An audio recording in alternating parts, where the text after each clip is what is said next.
Test, test. Hey, live streamers, Doug Polites here. Hey, about probably 10 minutes away from first pitch here. We'll do the introductions, the prayer, the national anthem, all that courtesy of Mike Letting, as usual. And then I'll pick you up after that. Miller School of Albemarle from Virginia, here on their spring break against the host Jesuit.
field located here within Hyer Family Park.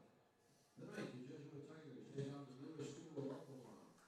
Now coming down the first baseline is the starting lineup for the Miller School.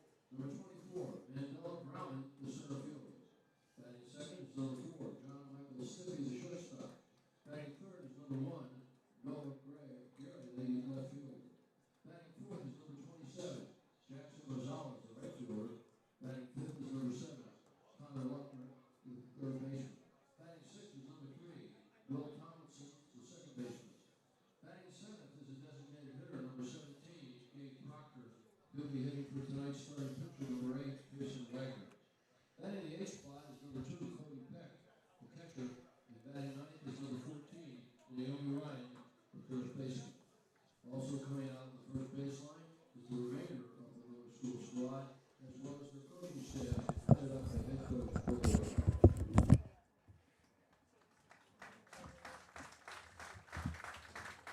Well, let's meet your Jesuit Tigers. Leading things off tonight will be the center fielder, number 2, Candy Berghoff. Batting second will be number 8, Ben Burke. As the designated hitter, who will be batting for tonight's starting pitcher, Jager Bedford. Batting third is number 12, Griffin Wilson, the right fielder. Batting cleanup is number 25, Samir Mohammed, the first baseman. Batting fifth is number 22, Bryce Kasseski, the third baseman. Batting in the sixth spot is number 1, Christian Sheffield, the second baseman. Batting seventh is number 6, Brady Marshall, the pitcher. Batting eighth is number 5, Wilson Anderson, playing shortstop. And batting ninth, the left fielder, number 11, Jack Walsh. Also coming down the line are the rest of your Jesuit players, as well as the coaching staff headed up by Miguel Menendez.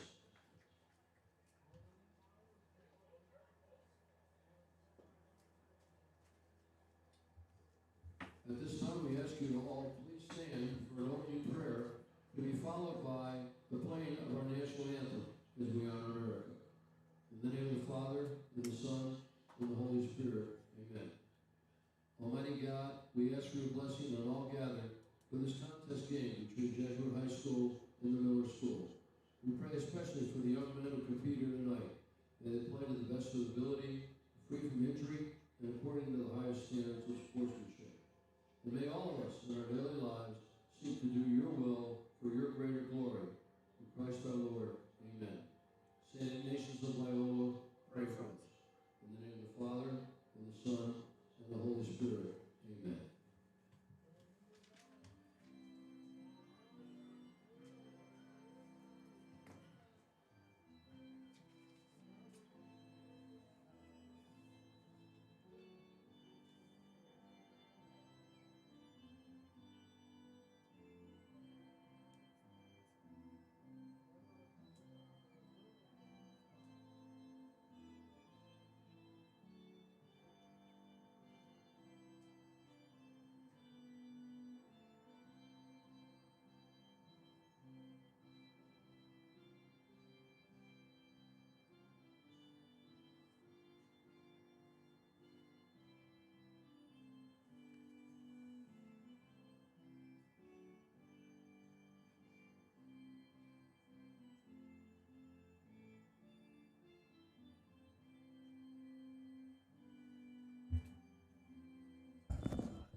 All right, team live stream.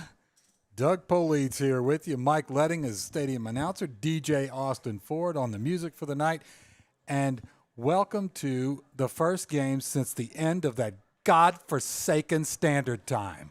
We are now in daylight saving time where you can actually see a beautiful blue Florida sky at 7 o'clock at night.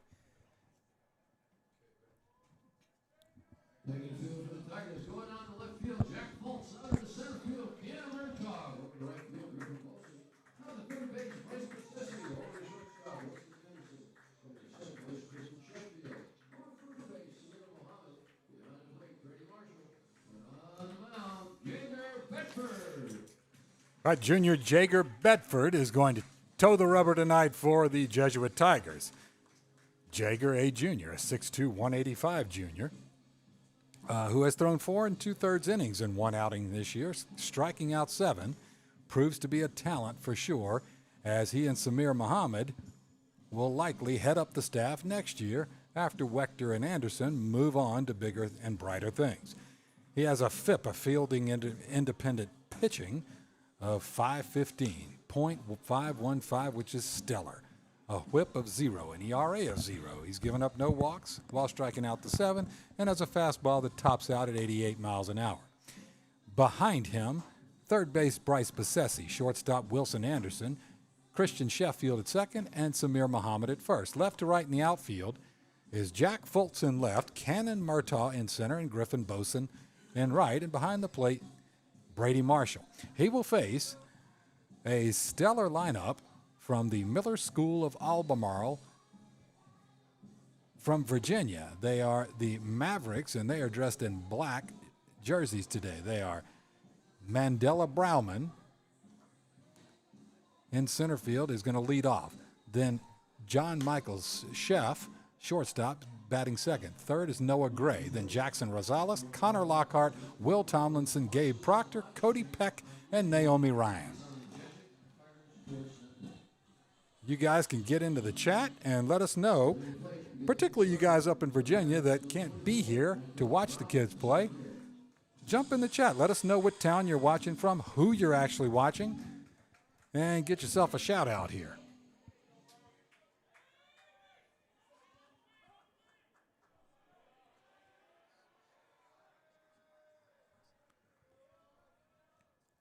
And that one hit high in the air and deep to right field. Griffin Boson making chase. It one hops the wall. Going to be extra bases. A stand-up double to lead things off on the first pitch of the game for Mandela Brauman.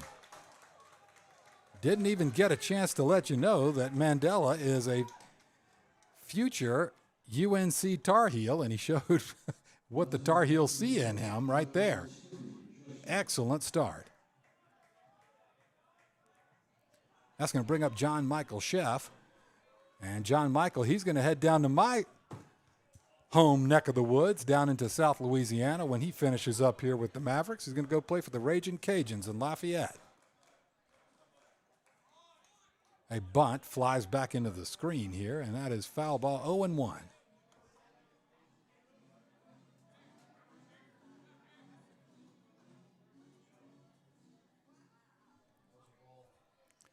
That was a foul ball. Attempted bunt, foul ball. So Bedford comes set at the belt. And the reverse pivot to try to chase Brauman back to second base. Succeeds in that, but basically just, I know you're there. So Chef, a 5-time all-tournament selection. He's the number 4 shortstop in the state of Virginia in this class. In his senior class, he takes a ball up high, 1-1.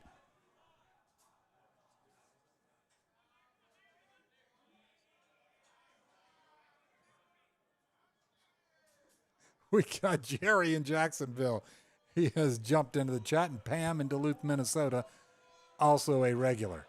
You guys don't get charged a cover charge to get into the game. 1-1. Bedford, and another square around. That one gets down on the ground. Bedford picks it up, but falls down and ends up basically rolling it over to first base. And Chef is going to be safe over at first base. What are we calling that, guys? Mike? Error? Hit. Official scorer is calling that a hit. I mean, even a perfectly fielded ball. He was quick down the line there. So 2 hits to start things off. And you got Mavericks at the corners. And that brings up Noah Gray. Noah Gray is going to be an East Carolina Pirate over in Greenville, North Carolina in the AAC Conference. A 3-time all-tournament selection, the junior 5'11", 165-pounder. There goes Chef. That one hit in the air to right center field. That's going to find the ground. That's going to be an RBI. Murtaugh has it, fires over toward third base, but not in time, and it gets past Besessi. And now Chef is going to make his way to home, and he's going to score. And into third slides Noah Gray after what looked like a routine single to right field. It is 2-0 Mavericks.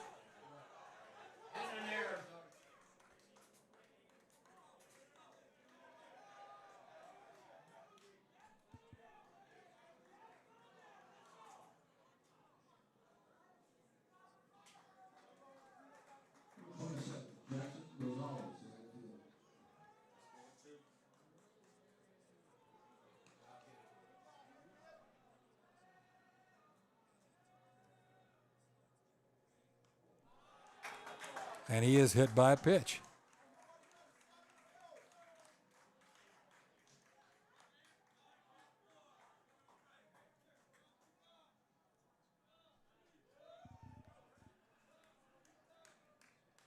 At the plate, number 7, Connor Lockhart, the third baseman.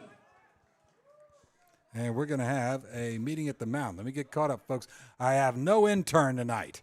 Okay? It's all me. I'm doing the graphic on the little scoreboard graphic you have there, scoring, working the cameras, doing the feed, chatting with you on the live chat. Hand me a broomstick, I'll sweep the floor too.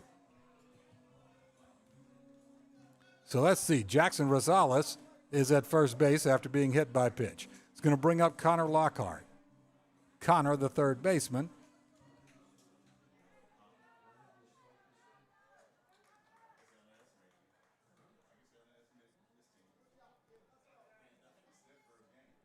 And we still have nobody out. Top of the first. Again, Mavericks at the corners. Gray at third base after the error got him there, and Jackson Rosales after being hit by pitch.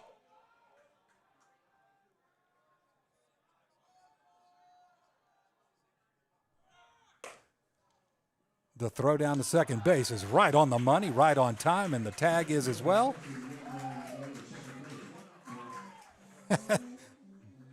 Brady Marshall erases that hit by pitch nicely for a caught stealing as Rosales heads back to the first base dugout, and that's one away.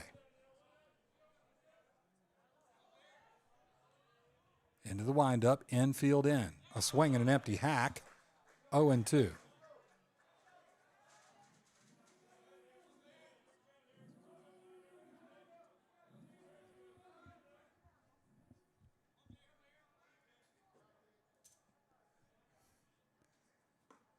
That one, a slider that sort of drifts outside, nicely blocked by Marshall. Lockhart does not offer. Lockhart's made the all-tournament team in a perfect game tournament. He's a sophomore, 5'11", 170-pounder.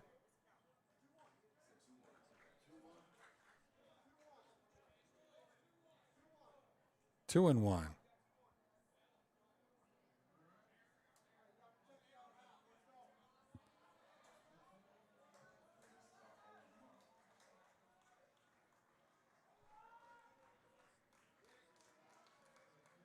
And that one hit straight up the middle.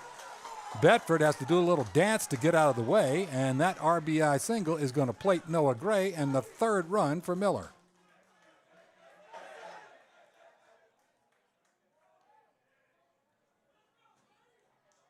It is now 3-0 Miller.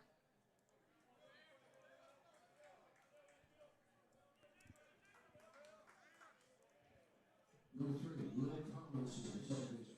Okay, Will Tomlinson comes up, and Will, a senior, 6 foot, 145-pounder.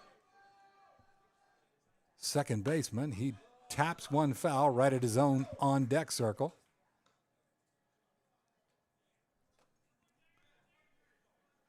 Gabe Proctor has to duck out of the way. It's 0-1.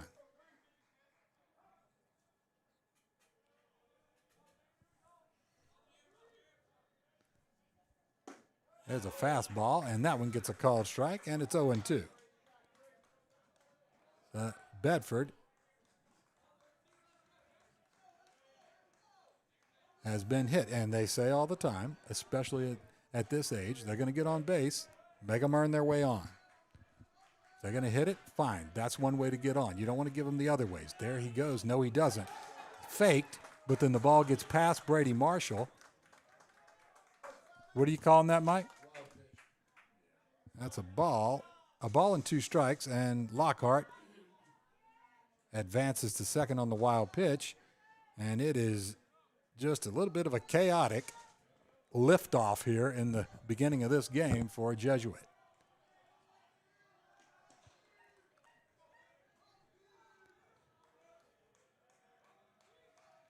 There are no outs de novo so far. There's one out, but it was after the guy reached base on a hit by pitch. So nobody batting has gotten out yet.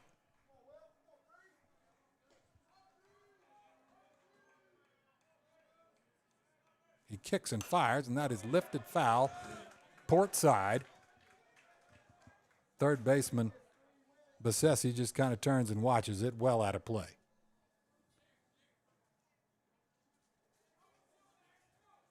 I got a ball and 2 strikes here.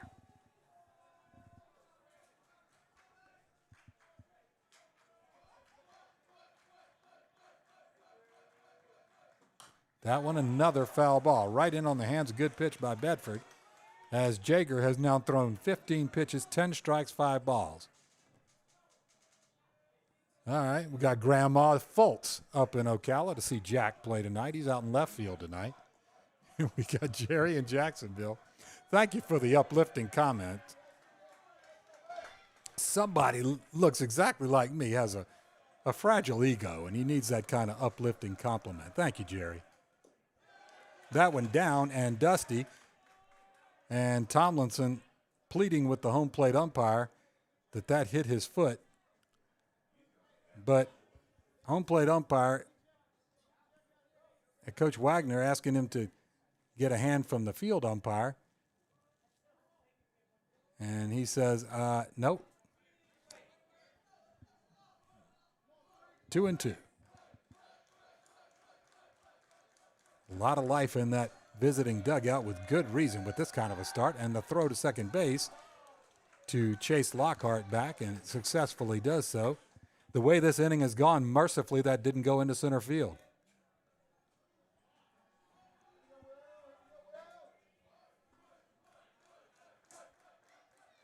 And the 2-2. He tilts and tosses, and that is slapped foul down the starboard side. First base coach knocks it down, returns it out to Bedford. And we remain at 2-2.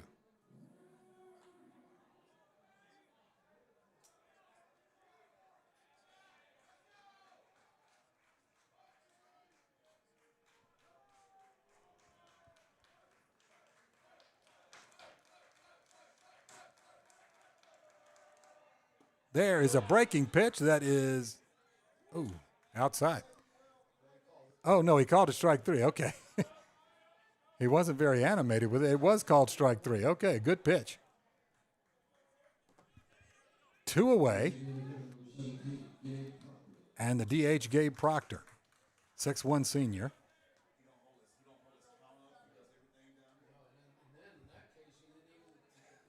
He just sort of looked like he had like a little seizure. That was about it. It wasn't the right arm. We'll go over it with him between innings. A swing and an empty hack on a high heater. 0-1.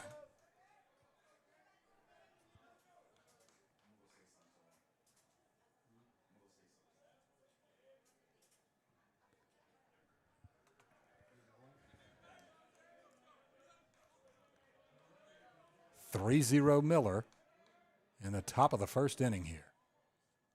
And that one hit it in the air to right field. Griffin Boson stands under it. Snags it. That is out number 3.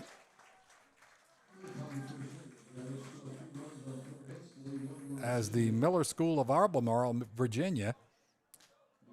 That is a mouthful, folks. I'm going to give you my best all night saying that. They have 3 runs on 4 hits, 1 error by the Tigers, 1 man left on base. We're through 1/2 of 1 inning. It is 3-0 Miller Mavericks.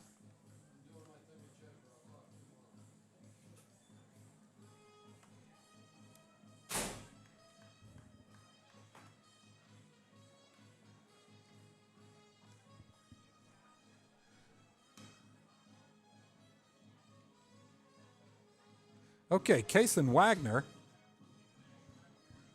the Miller pitcher, he is headed to Coastal Carolina when he finishes up in Virginia. Play for the Chanticleers in Conway, South Carolina, over in the Sun Belt Conference. They were a College World Series champion a number of years back. Behind him is Connor Lockhart at third, John Michael Sheff at second, at shortstop, Will Tomlinson at second, Naomi Ryan over at first, the lefty. Left to right in the outfield, Noah Gray, Mandela Brauman, and Jackson Rosales. Behind the plate, Cody Peck. Due to face him is Cannon Murtaugh, Ben Burke, Griffin Boson, Samir Muhammad, Bryce Besessi, Christian Sheffield, Brady Marshall, Wilson Anderson, and Jack Fultz. Again, jump in the chat. Let us know where you're watching from. Man, oh man. Pam, you guys are getting snow up there? Well, I'm not going to tell you what the temp is down here. You can probably look in on the live stream and see for yourself. I won't rub it in.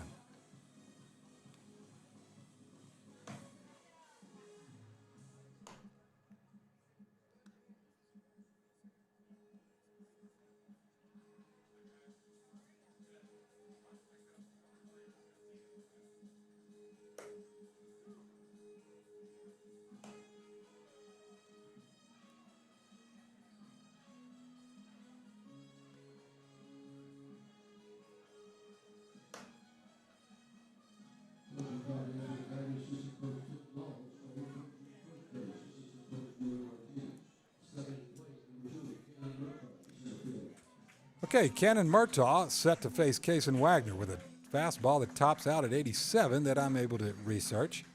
It's not always up to date, but somebody looks exactly like me has a day job, folks. I do the best I can. Cannon Murtaugh, future Virginia Cavalier. Starting center fielder, the senior, is a 17-time all-tournament selection. He lets strike one go. Folks, if I look or sound confused, it is because the home plate umpire doesn't make obvious gestures. Now there is another called strike. Okay, I'm told the center field camera is working.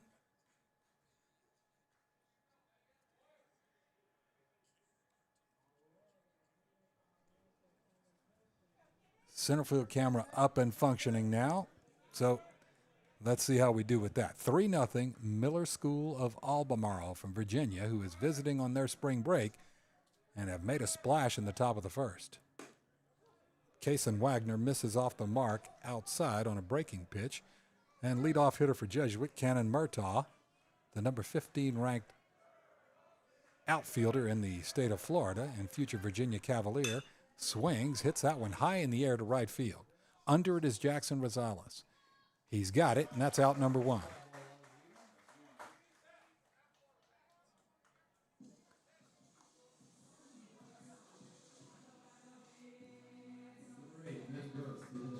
All right, Ben Burke, team leader in walks, future Appalachian State Mountaineer, headed up to Boone, North Carolina when he finishes up this senior season of his. A true two-way player.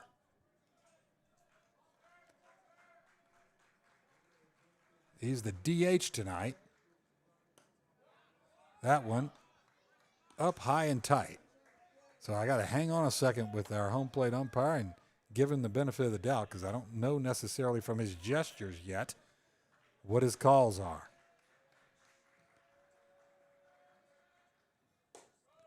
Down and dusty, 2-0.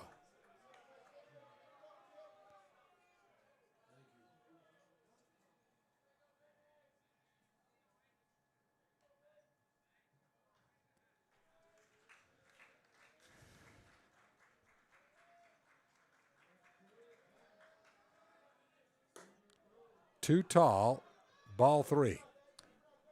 Oh, Ben Burke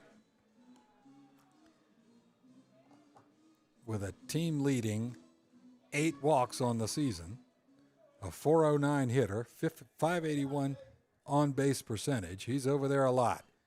9 hits, has scored 5 runs. Definitely a productive offensive beginning of the season for him. Wagner delivers up and out, and there Ben Burke tacks on to his team-leading walks total. And that brings up Griffin Boson. Now, if you want to look for the team leader in offensive categories, you don't have to look much further than Griffin Boson. And if you do and you run into Brady Marshall, you probably don't need to look much further than that.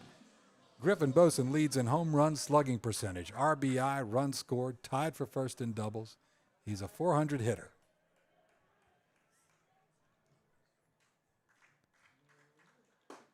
There's a called strike one. Now, Griffin has hit 3 home runs, all to right field this year. He is a 13-time all-tournament selection. His OPS is 1272. That is strong. Above 1,000 is obviously good. Fastball too tight. A ball and a strike. Again, Ben Burke at first base. Griffin Bosen in the batter's box. He's a future Duke Blue Devil.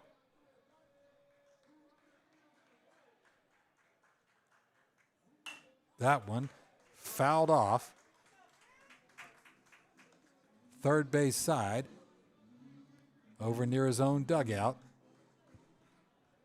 And Bosen now down 1-2. Little wispy breeze. Kind of sideways going from right to left. Just a little puff of activity from Old Glory out there. And the 1-2 from Wagner. Does he get him? Does he go? And yes, field umpire says yes, he did go for a swinging strikeout of Griffin Bosen. And that is out number 2 for Kaysen Wagner. That's going to bring up big Samir Muhammad. Samir, the future LSU Tiger, a 6'5", 250-pound junior. He is a former Team USA player on the 15U team, a 40-time all-tournament selection. Fastball right down Broadway, called strike one. He's a .429 hitter, also an OPS over 1,000.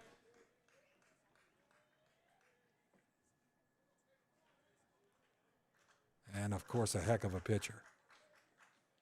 That one, he kind of handcuffs him on a nice pitch inside corner.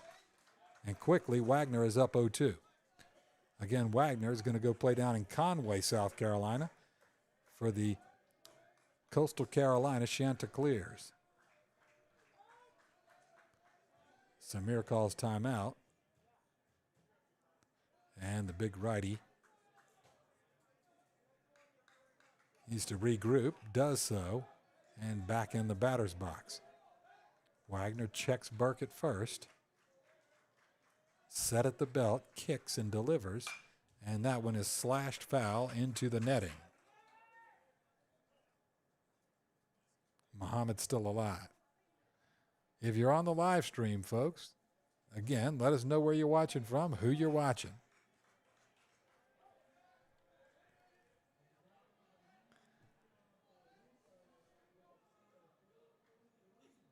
That one is a breaking pitch that's down and away. Cody Peck, nice job blocking that. And Burke stays put at first base. A ball and 2 strikes. 2 outs, bottom of the first. Miller School of Albemarle here for Virginia. The Mavericks up 3-0 in the first inning.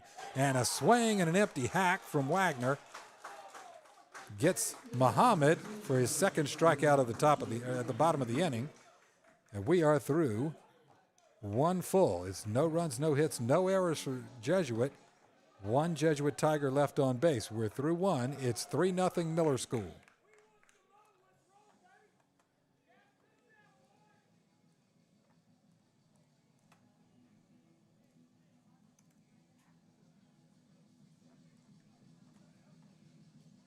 All right, we got 140 of you guys watching. All right, I'll take it.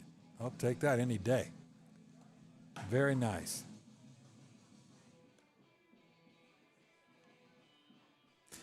Due up, Cody Peck, Naomi Ryan, and then top of the order, Mandela Browman.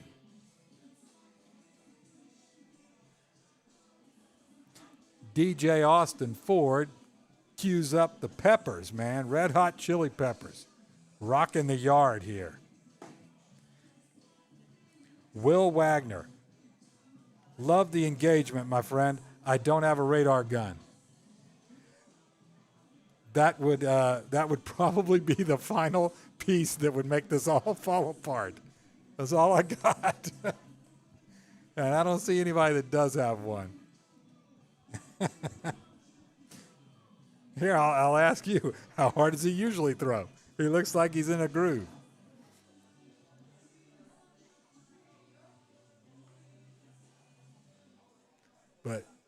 no matter how you slice it, he's gotten off to an excellent start, as has his team. All right, Cody Peck, starting catcher, 6-foot senior, 2-time All-Tournament selection. And Cody will face Jager Bedford, who has thrown 20 pitches, 14 strikes, and 6 balls. Bedford into the windup. That one is a breaking pitch that's in there for a strike. Nicely done. And he jumps ahead of Peck. 0-1, top of the second, 3-0 Miller. That one is swatted over toward third base, backhanded by Bassesi across the diamond. And does he get him? Yes, he gets him by an eyelash over there.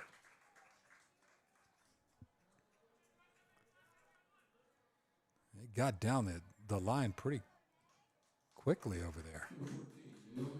All right, 1 away, and that brings up Naomi Ryan. And Naomi, left-handed hitting, left-handed throwing, but that ankle protector is kind of messing with her there, but okay. She just threw it away. Said, I'm tired of this thing. Fastball just off the mark outside. Naomi, long, deep breath, and steps into the box. And a swing and a foul ball. Back into the netting. Evens up the count, 1-1.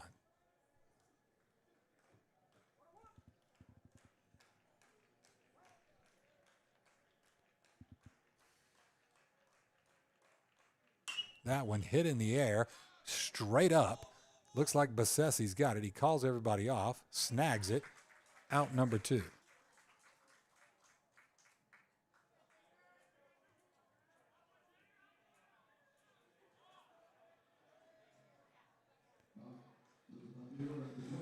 All right, Mandela Brauman, who saw one pitch and hit it off the right field wall his first time up for a leadoff double, started the game off. That was the first pitch of the game. And this time he drag bunts down the third base line, and it is a fair ball and a bunt single. Now, how about that? It looked immediately like that was going to curve foul, but I believe it rolled straight over the base.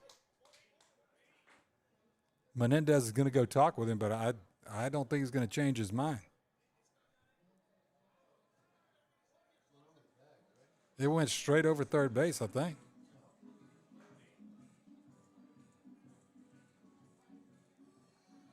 What a heads-up play by Mandela Brauman there. After how he swung the bat his first time up, naturally the defense is playing back. And now you got John Michael Sheff. Now he singled on a grounder. What was essentially an actual bunt his first time up. But Bedford ended up on the seat of his pants trying to get him out with that one and wasn't able to, but he'd have beaten it out anyway.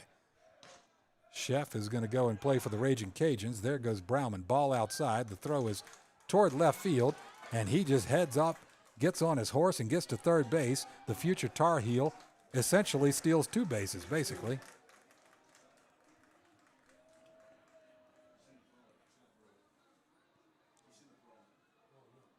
He did not have him at second base. So he stole second base, but the errant throw gets him to third.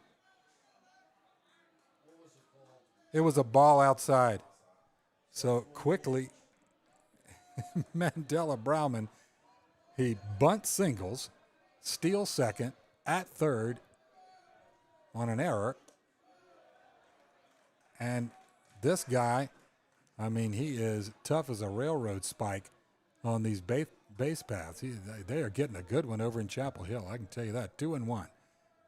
John Michael Sheff awaits Bedford, who's in the windup, delivers, and that is a fastball on the outside corner. Nicely done to even up that count. 2 balls, 2 strikes, 2 outs.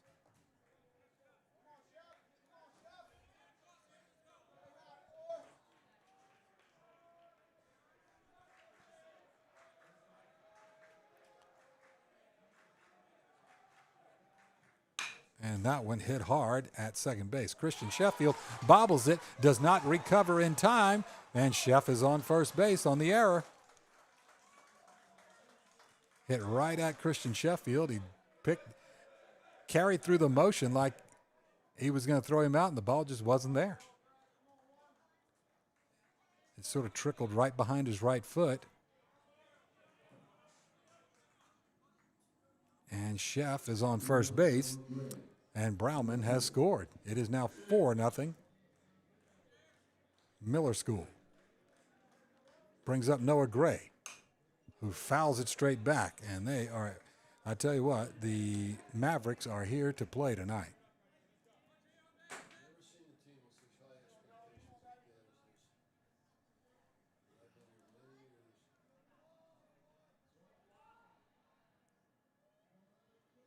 Oh, that one way outside, well off the mark.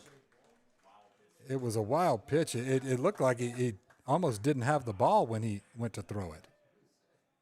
I mean, that one, it only went about 20 feet. The count is 1-1 now, yes. Good. I know Bedford saying that there was a whole lot wrong with that. So the future East Carolina Pirate, Noah Gray, up. He has a 1-1 count. There are 2 outs. It is currently 4-0 Mavericks.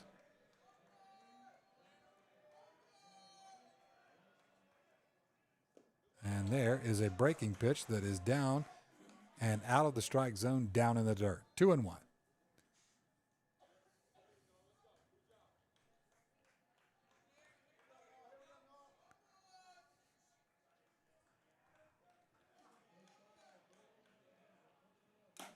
A swing and a caught foul tip. We go back to 2-2 and 2 outs.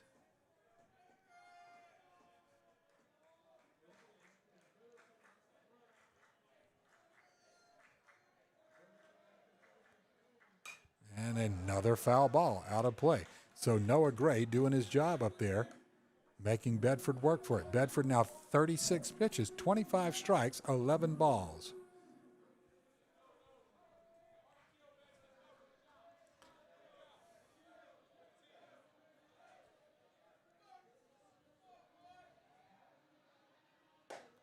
And he gets him looking on an inside corner fastball. A nice pitch from Jager Bedford to get himself out of that inning with only 1 run scored. So in the top of the second, it is 1 Maverick run on 1 Maverick hit, 2 Tiger errors, and 1 man left on base. We move to the bottom of the second inning. It's 4-0 Miller School of Albemarle.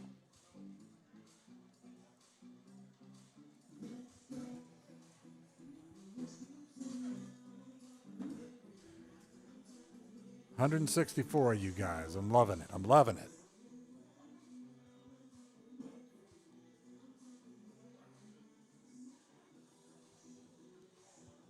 All right, so it says that here, Case and Wagner is typically 93 to 96.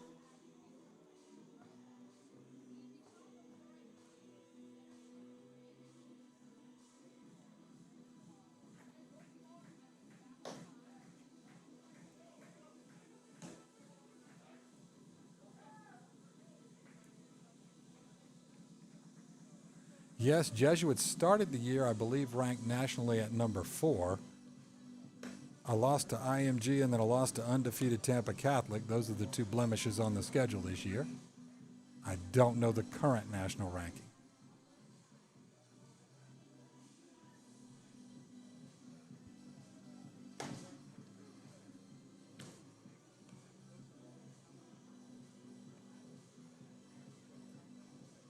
Okay, due up, Bassesi, Sheffield, and Marshall.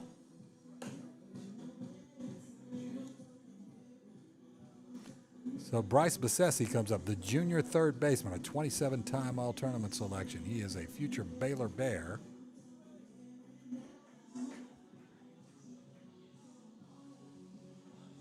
Nine hits on the year, 7 RBI.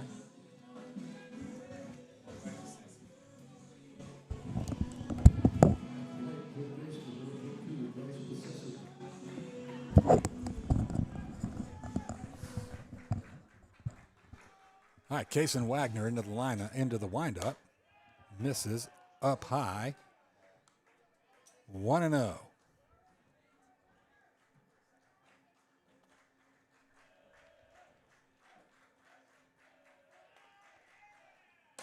That one, fastball a little bit up top. 2-0.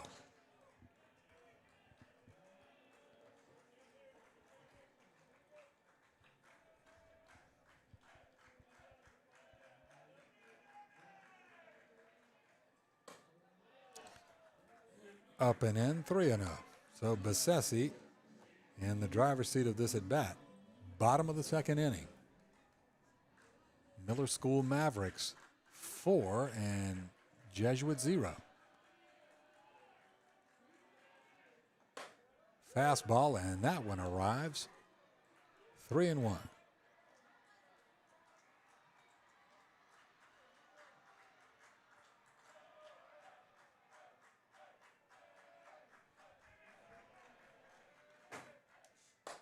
A swing and an empty hack, and it's now a full count.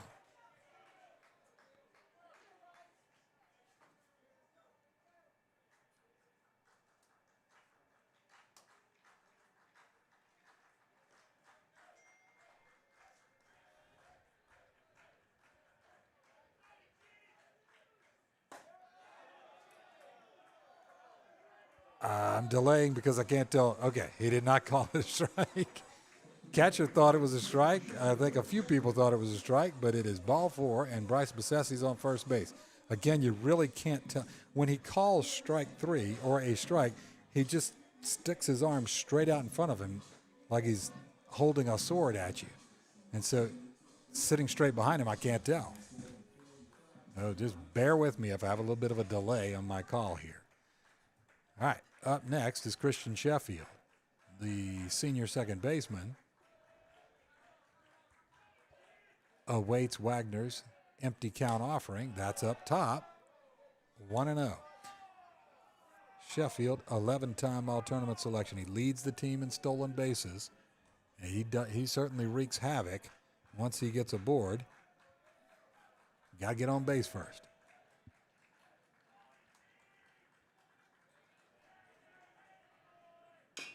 That one tapped foul, third base side. A ball and a strike.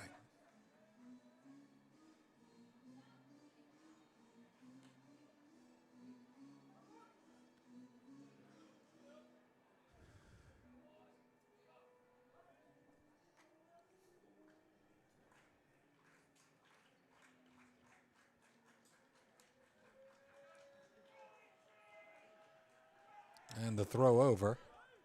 Safe. A diving back Bryce Bassesi. Bryce with 1 stolen base on the year. Not usually a stolen base threat. Does not go. A swing and a breezy hack from Christian Sheffield moves the count to 1-2. Yes, folks from Virginia, if you're watching this, yes, Christian Sheffield is the youngest son of former Major Leaguer Gary Sheffield, and Kason Wagner, I believe, is the son of Hall of Famer Billy Wagner, their coach. There is a breaking pitch off the mark outside, 2-2.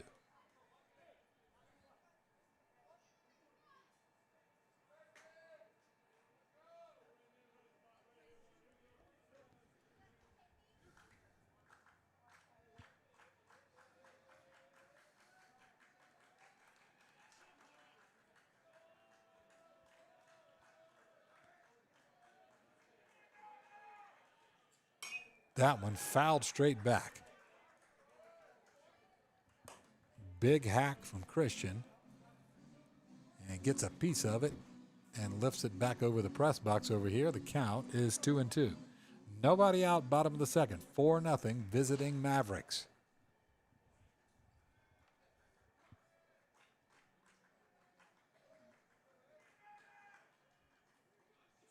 Oh, a breaking pitch kind of got away from him. Nicely done by Cody Peck back there to grab it. Kind of flew wildly out of Wagner's hand, but Peck on top of it. And Bassesi stays put at first base.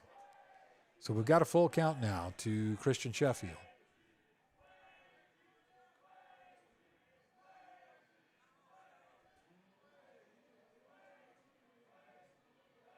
He kicks and delivers, and that one is too tall, and that is ball 4. As Sheffield will get a free pass. That brings up Brady Marshall. Now Brady, 6'2" catcher, Brady, leading the team with a 636 average, a 636 hitter. On base percentage, 667. OPS 1348. He has 14 hits. Has just been striping it, folks.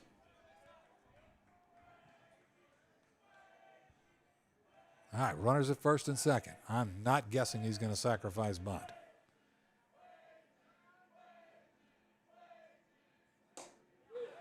That's a called strike inside corner. Yeah, I would not expect a sacrifice bunt here, as the bat he's swinging is hot as truck stop coffee. It is a couple of hits just about every game.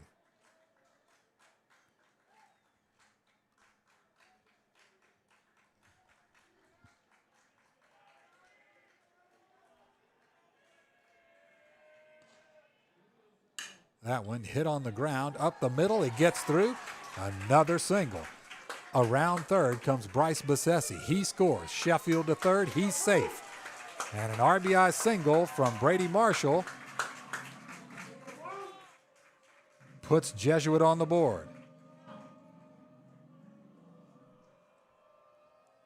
And in to run, looks like it's going to be Jackson Menendez. A courtesy runner.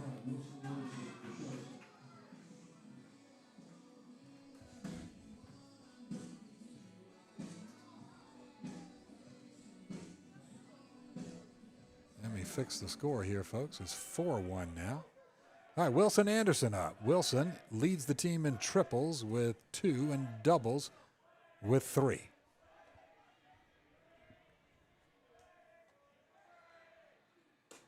Fastball, a little too tall and too tight.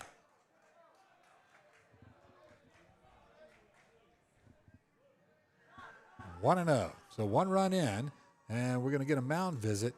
Wagner, 33 pitches in, 17 strikes, 16 balls. There are Tigers at the corners here with Sheffield at third. He walked and then advanced to third on the hit single by Brady Marshall up the middle. Running for Marshall is Jackson Menendez over at first base. Wilson Anderson, future Mississippi State Bulldog, former Team USA player on the 15U team. 22-time all-tournament selection. He is a tournament MVP twice, a perfect game All-American, a tournament All-American. He's been a decorated member of this team for a few years. The throw over. Menendez dives back safely. And remember, Sheffield's at third, and he can wreak some havoc over there anywhere on the base paths. Menendez definitely does a lot of dancing around. And that one swung on and fouled straight back. We are at that, honestly, we are at that time of night here, that sort of twilight hour where high pop-ups can be a little bit of an enigma for the fielders if you hit it high enough at this time of night here.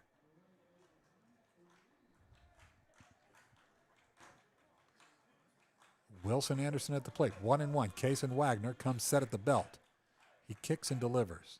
That one bounces in there, nicely blocked by Cody Peck.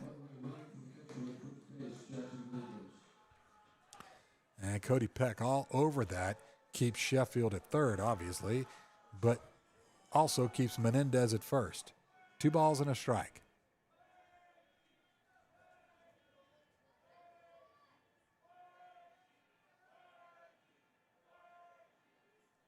That one hit in the air sharply to right field. Headed back is Rosales. He makes the grab at the warning track. Sheffield coasts home on the sacrifice fly. Nicely done by Wilson Anderson to get that run in.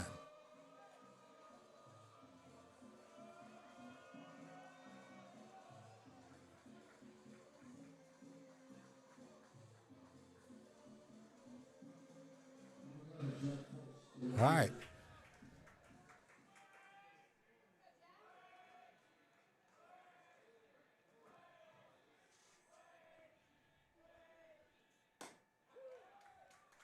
Called strike one.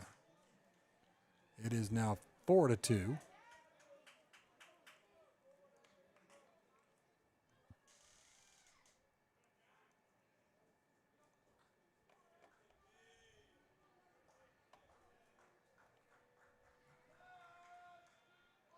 And the 0-1, that one gets by Peck. Down in the dirt and past him. And Menendez able to get to second on the wild pitch.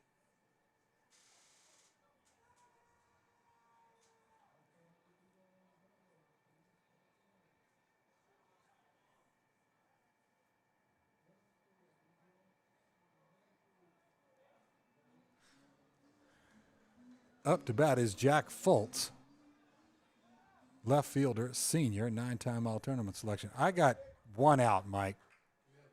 Yeah, I got one out. The sacrifice fly is the only out I got. A swing and an empty hack from Fultz as Wagner heated that one up. Dials in a letter-high fastball, and Fultz does not catch up with it. 1-2. Again, Menendez at second.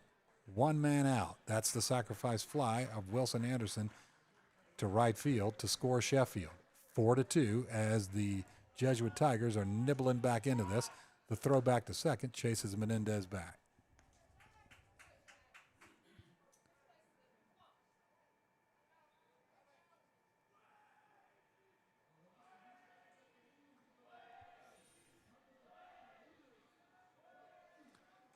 Long look in. He nods his approval. Delivers, and that one is, I guess, outside. Look, it looked like an outside corner. Was close. But home plate umpire is the only one that gets a vote, of course. It's 2-2. I thought he held two. I'm telling you, your guess is as good as mine, man. 2-2. A swing and an empty hack as Wagner has a running fastball inside, and Fultz puts a mighty hack on it, but an empty one, and that is out number 2. He'll head back to the dugout, and up to the batter's box comes Cannon Murtaugh.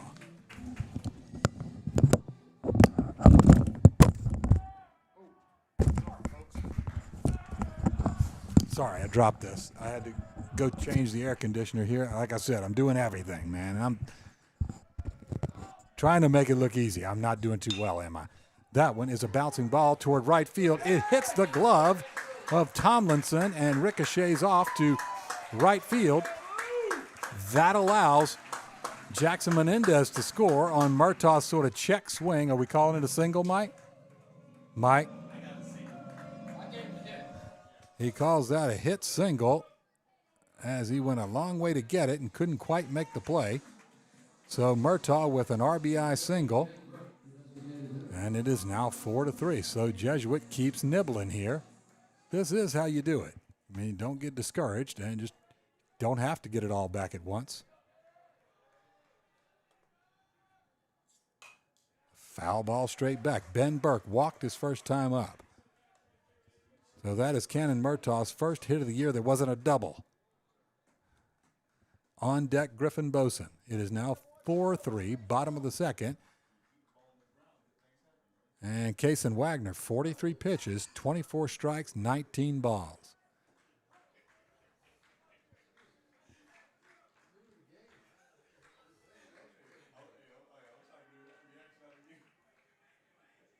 breaking pitch that's up and out. 1-1. Wagner has not landed the breaking ball reliably yet. Certainly has endless life on this fastball, but has not landed the curveball to his liking. And he starts getting that in there, and it's going to be tough to even get on base. That's a ball inside. As that's what we get to see other teams go through when you have Muhammad, Anderson, Wechter pitching on our end, where they mix that fastball and breaking pitch so well.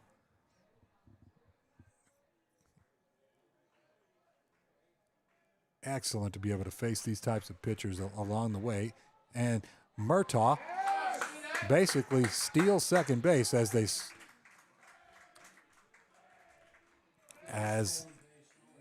Wagner throws over to first base, but boy, Murtaugh was long gone by the time the ball got over there. And the fact that Ryan didn't catch it kind of didn't matter. He was already at second base. So that's a stolen base for Kenan Murtaugh. And now Ben Burke has a 2-1 count and a runner in scoring position.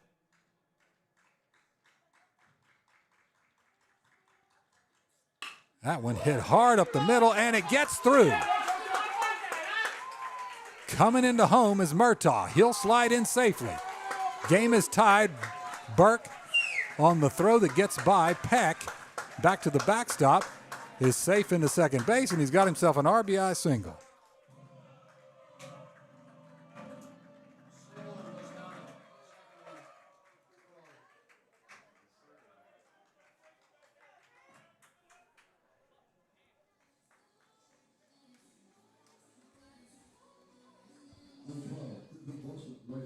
And the big inning for Jesuit continues. Griffin Boson, who lately, when he stands in the batter's box, he's in scoring position. So we'll see how he does, but he did not have a great outcome his first time up, as he had a check swing strike 3. That one too tall, ball 1. So Wagner, 47 pitches at this point, 25 strikes, 22 balls. This one's evened up here in the bottom of the second. So Miller School jumped out to a 4-0 lead. And here in the bottom of the second, Jesuit has 1 by 1 come back. That is a ball inside, and Griffin Boson ahead here 2-0.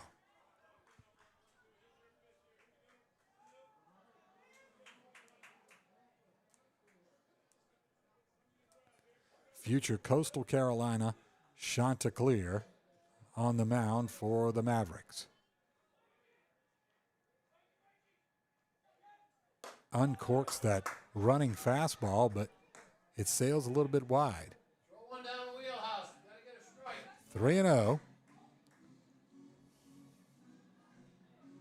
And Griffin Boson stands in 3 home runs on the year. Leads in all those extra base hit categories. That one in there for called strike 1.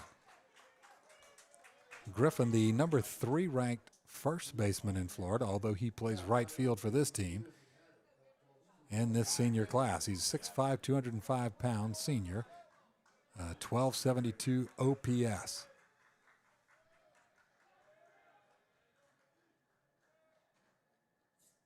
That one in tight and too tall. And at first base, Griffin Boson will unload a few of his accoutrements to Coach Louis Martinez over there. And that'll bring up Samir Muhammad. Samir, the number 3 overall player in the junior class in the state of Florida, future LSU Tiger. He's the number 11 overall player. Actually, the number, and nationally, and the number 1 pitcher, right-handed pitcher in the junior class nationally. Just a big, giant guy, 6'5", 250, Team USA guy. Can't really say enough about him. He is batting .429 with an OPS over 1,000. He's got 2 Tiger teammates aboard and 2 outs. That's a fastball, and that is right over the outside corner, right at the belt, called strike 1.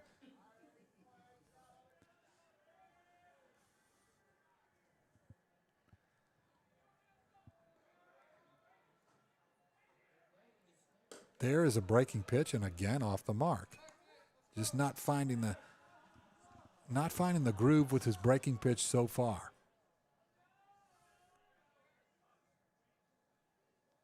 I mean, I get it. At this level of baseball, if you got a fastball like that, you probably don't need a whole lot of breaking pitches. But this guy's going to play a lot longer past high school. 1-1.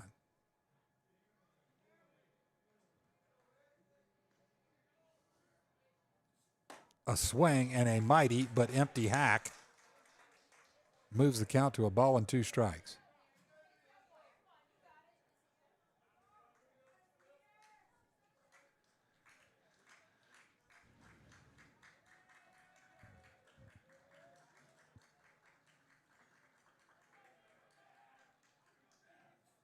A swing and a breezy hack gets strike number 3 and out number 3. Sends Muhammad back to the dugout. So, and the bottom of the second inning, you got 4 Jesuit runs on 3 hits, no errors, 2 men left on base. This one is evened up after 2, 4-4.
All right, Jager Bedford is out and Hector Rivera is in.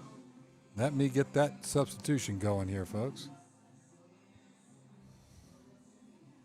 All right, Hector Rivera, let me give you, he's headed just right down the street to University of Tampa for the perennial Division II national champion Spartans over there.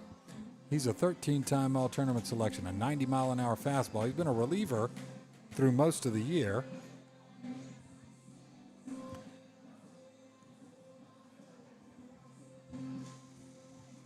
Has a walks plus hits per inning pitched of 1.250. He's thrown 4 innings in relief, striking out 5, walking 1.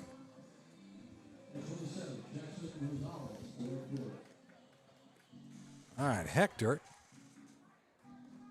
will face Jackson Rosales, the right fielder. And that one hit on the ground toward second base, backhanded by Muhammad. He tosses it over to the covering Rivera. And the ball is jarred loose, but he is already out by that time.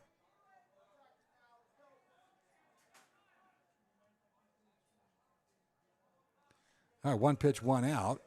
And that will bring up Connor Lockhart. Connor singled up the middle, an RBI single his first time up.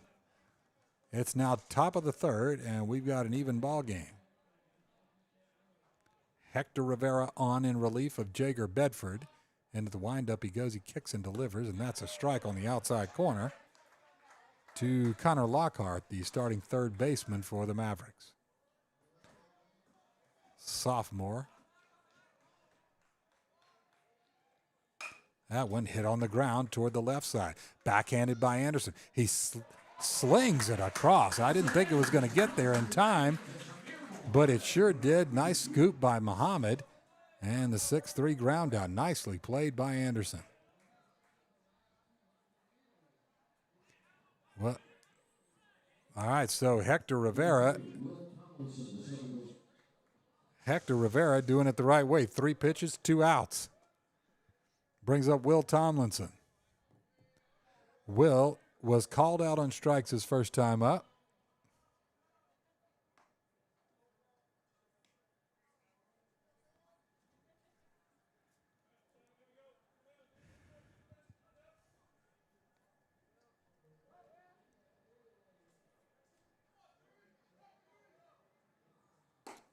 That is a changeup that falls outside. Ball 1, 1-0.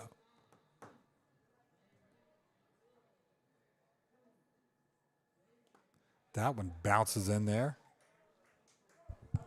Short of the plate. Short of the plate, 2-0.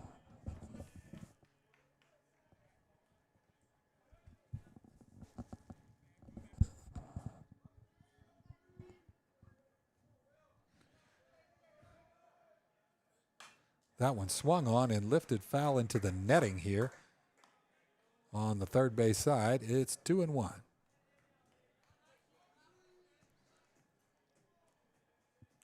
And there now is some activity over in the visiting bullpen down the right field line. And a ball, 3 balls and 1 strike.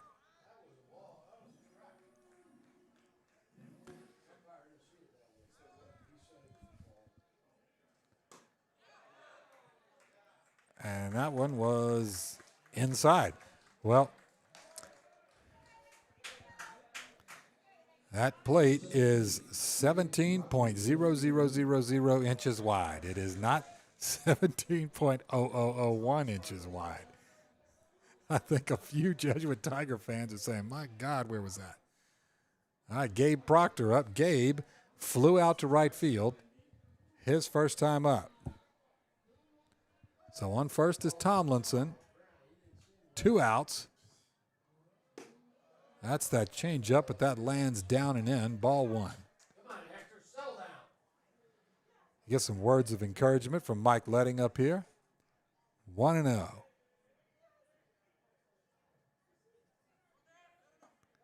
That one down and dusty. 2-0.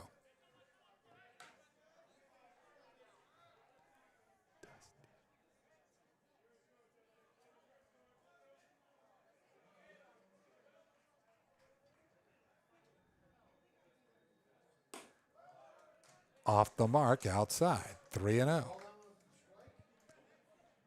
3-0.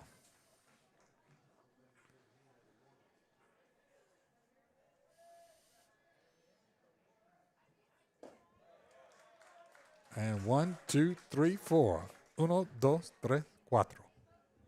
In the eloquent words of Pitbull. And on base goes Gabe Proctor. So Will Tomlinson at second. Gabe Proctor at first. 2 men out. Cody Peck up. Cody grounded out to third base his first time up. How you doing, young lady? Thank you kindly. We have our walking Uber Eats person here. She Uber Eats by foot. We love her up here. We sure appreciate it. Our folks, our parents work in the concession stand. Here comes the empty count offering, and there's a breaking pitch. That's over for a strike. Nice pitch by Hector Rivera. Feels like the only breaking ball called strike tonight for either team.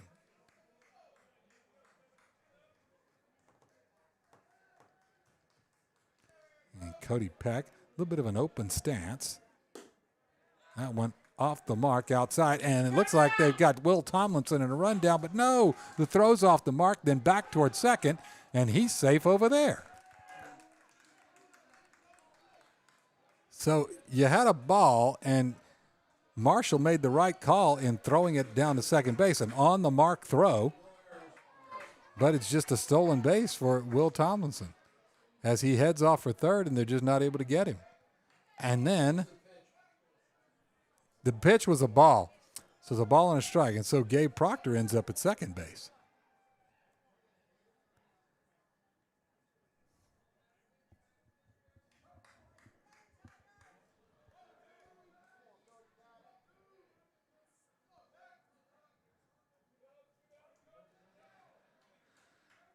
So 2 men in scoring position for Peck, who has a 1-1 count. There are 2 away. There's that sort of floating breaking pitch. It's a good-looking pitch that catches each of these guys a little bit out on their front foot, but they don't always bite on it.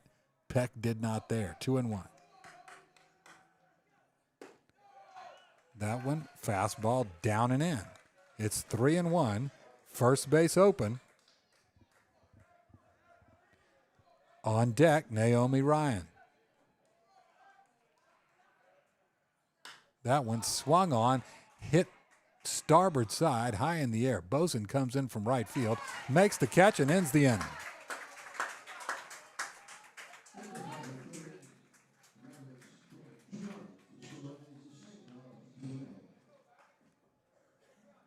All right, top of the third. No runs, no hits, no errors. 2 men left on base. We move to the bottom of the third. 4-4 tie. Don't you know? Pump it up.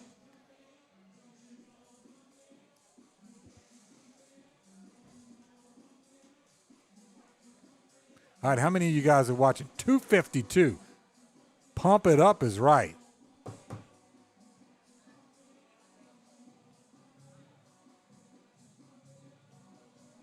Okay, let me check the chat, folks. Let me check the chat.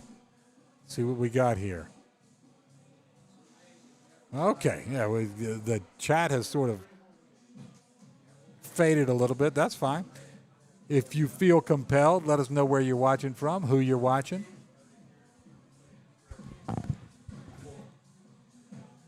We got a good one here, folks, here at Hyer Family Park at Jesuit here in Tampa. It's 4-4.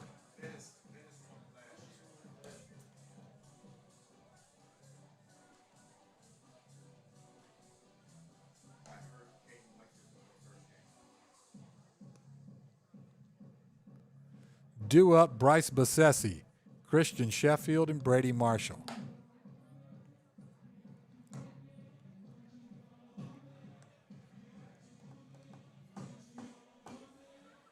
So, as of now, both cameras are working. Those of you that watch this regularly, I am a practicing physician. I can order you ulcer medication if you're really relying on that center field camera to last all 7 innings. I can also prescribe some sublingual nitroglycerin. It'll drive you crazy, folks. But, I mean, for now, let's just enjoy what we've got. We certainly won't lose the press box camera, but that center field camera has a bit of a schizophrenic mind of its own.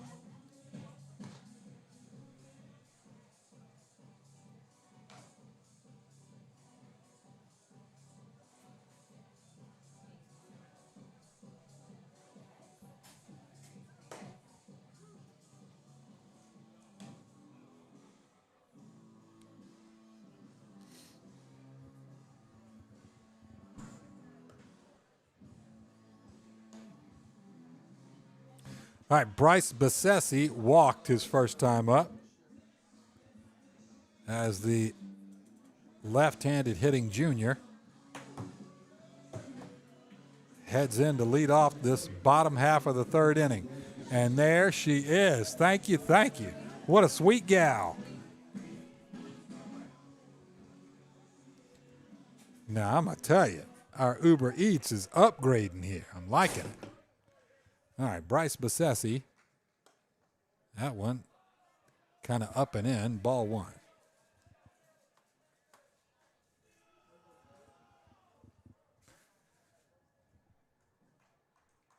Wagner, pitch number 57, gets a swing and a miss from Bassesi. And Wagner just, well, he sort of stands side-facing, but does go into the windup from that sort of side-facing stance, and he gets a running fastball swinging strike. And Jesuit hitters having a devil of a time with that pitch, especially the lefties as it runs away from them. 1-2.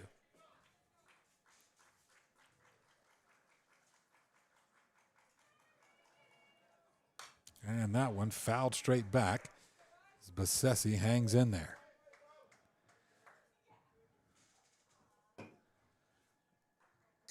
On deck, Christian Sheffield.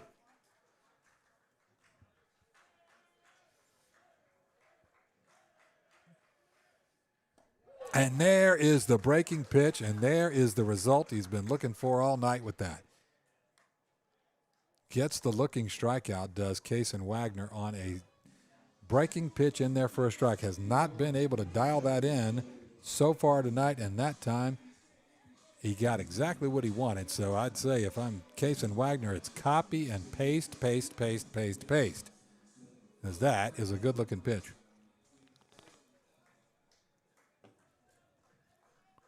One away, Christian Sheffield, future Florida A&M Rattler.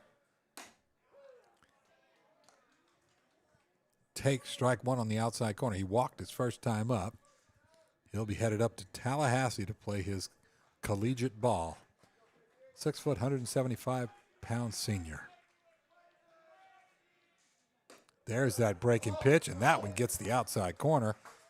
And it looks like Kaysen has figured that one out. He is 62 pitches into this. I would probably keep throwing that pitch.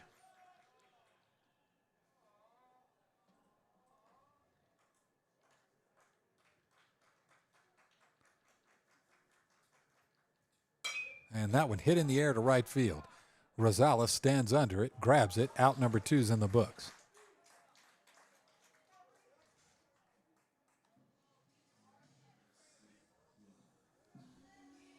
All right, Brady Marshall comes up. And Brady, again, leads the team in average, on-base percentage, OPS, hits. He has 15 hits on the year, and he put the sing in single. An RBI single his first time up. There's that breaking pitch, and Kaysen Wagner has really got a feel for that pitch now. Single up the middle first time up for Marshall.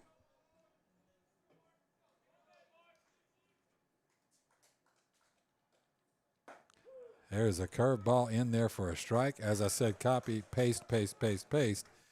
And I think he might have heard me. 0-2. A fastball, a swinging strike as it drifts foul. Naomi Ryan scoops it up, tosses it underhand to Wagner, who was covering first base.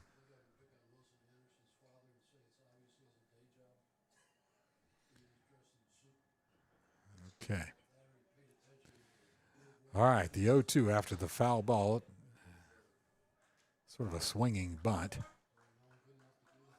Drifted foul, and Marshall calls timeout as Wagner took a little bit of time getting the sign from Peck.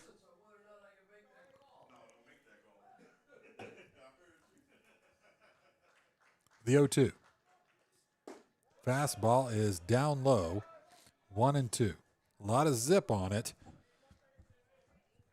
but not enough height on it. 1-2.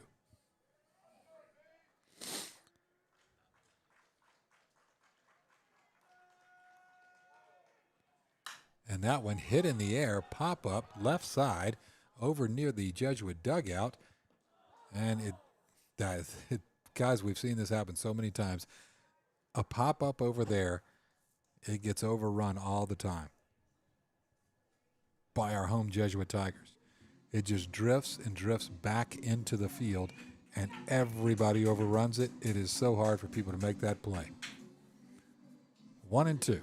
So just a foul ball for Marshall. So Marshall has gone called strike, ball, foul ball. And another foul ball. Sorry.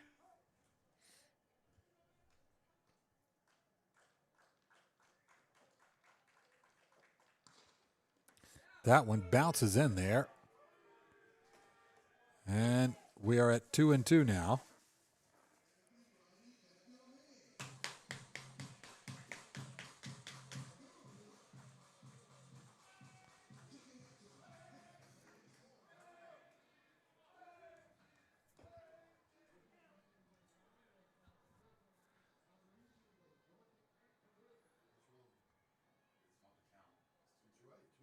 Yes, 2-2. We've had 2 curveballs for strikes, 2 foul balls, and then 2 balls. A swing and an empty hack as Marshall goes down on strikes. A rare occurrence, but Kason Wagner is not the typical pitcher that high schoolers face. All right, due up Naomi Ryan, Mandela Brauman, and John Michael Sheff. In the bottom half of the third, no runs, no hits, no errors, nobody left on base. We move to the top of the fourth. It is still deadlocked 4-4.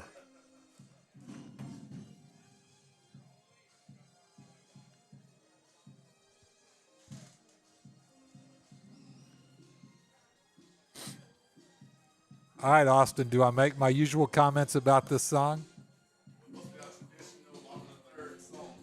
Oh, is that what? I've never put it together that it's the bottom of the third. All right. Bottom of the third, freestyle from the late 1980s.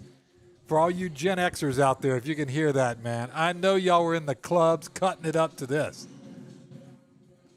Freestyle, Don't Stop the Rock. Back when before auto-tune really had a name, they just were goofing around with that thing, and they made songs like this.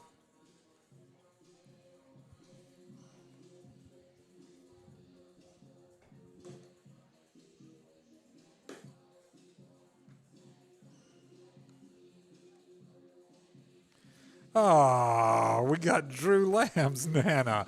Oh, that's awesome. He is awesome, that little guy. You got to love our bat boy with Jesuit.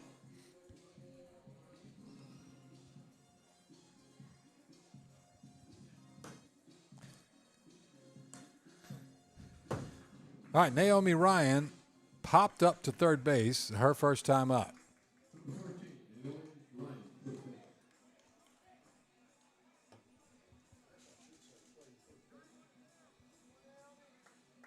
Oh, my goodness. Do we have a frozen center field camera? Yes, we do.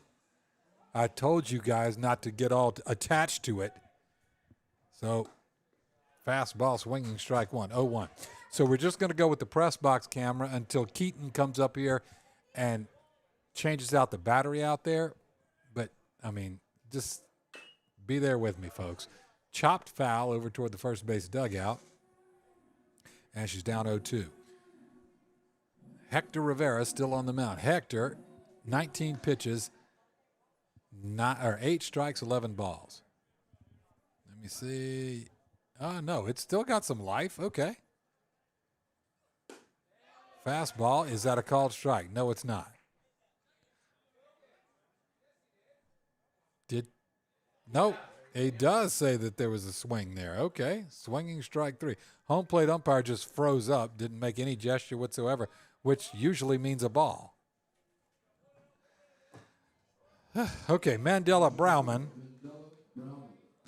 Okay, Mandela Brauman, 2 for 2. A double off the right field wall, and then the future North Carolina Tar Heel had a bunt single down the third base line. Squares to bunt again, and nobody knows what this guy's going to do now.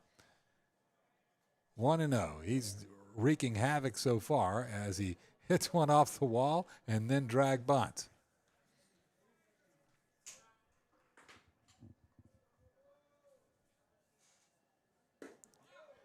There is a ball low, I guess.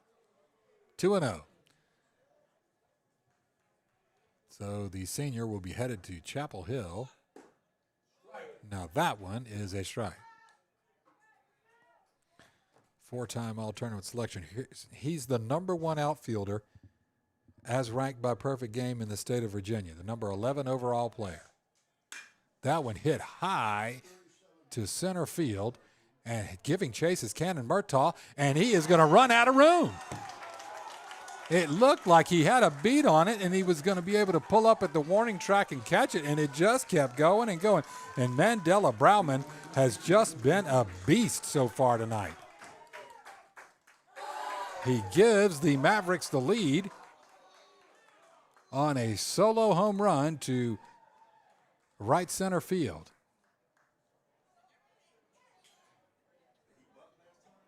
I mean, just kept going and going and going, and he's now spotted them a 5-4 lead.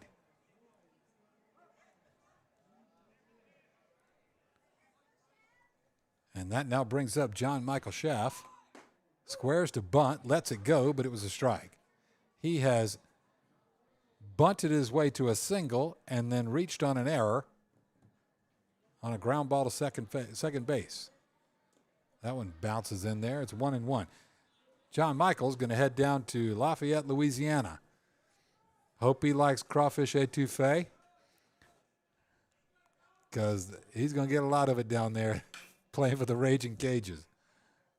Foul ball. Lafayette, guys, you hear every time there's a game broadcast from New Orleans or Baton Rouge, they say, we're in Cajun country. That's not Cajun country. Lafayette is Cajun country. That's where the actual Acadians are, or their ancestors. It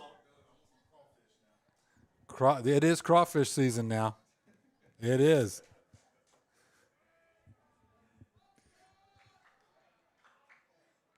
That one slapped over to second base. Sheffield gobbles it up, slings it over, in time, on target. And no, Samir dropped it. Oh, my goodness.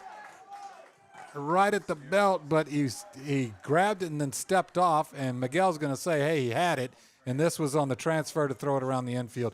I don't know what they're going to say on that.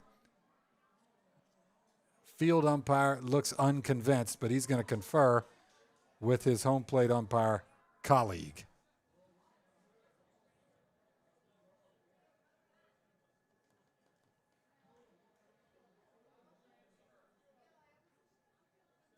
He is safe. So that is going to be an error. And for the second time, John Michael Schaff is going to reach on an error.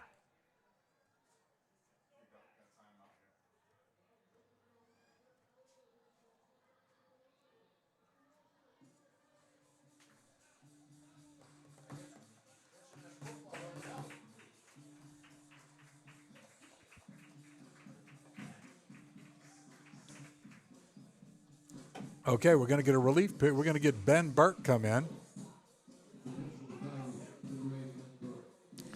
All right, Ben Burke, and he can sling it, folks. Everybody knows Ben Burke by now.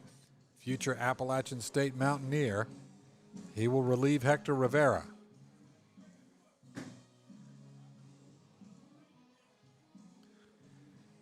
Burke has thrown 9 1/3 innings this year. The lefty has struck out 16, walked none. That gives him a fielding independent pitching of 1.105, an ERA of 1.5, holding opponents to 171 average.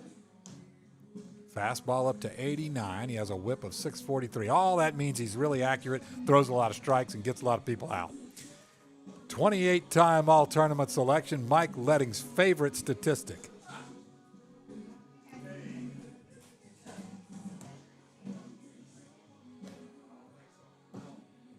All right, he will face Noah Gray.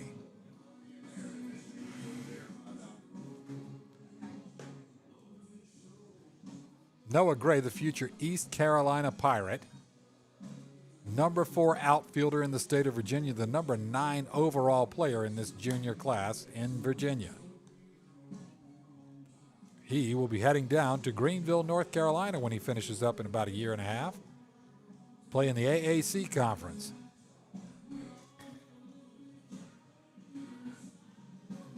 There's a few. I'm trying to think. They have UT San Antonio, FIU, FAU. Is UCF in that conference? Or, I don't think so. I think they moved to a different conference. Hard to keep up with all those collegiate conferences. But Noah Gray set to face Ben Burke. He has John Michael Schaff at first base, who reached on the error. One run already in on the home run from Browman. And Browman is going to get himself an intentional walk the next time he comes up. He keeps this up. That one hit hard to left field. Base hit, 5-6 hole. Fultz has it. The relay into Anderson, and everybody moves up 90 feet. Gee.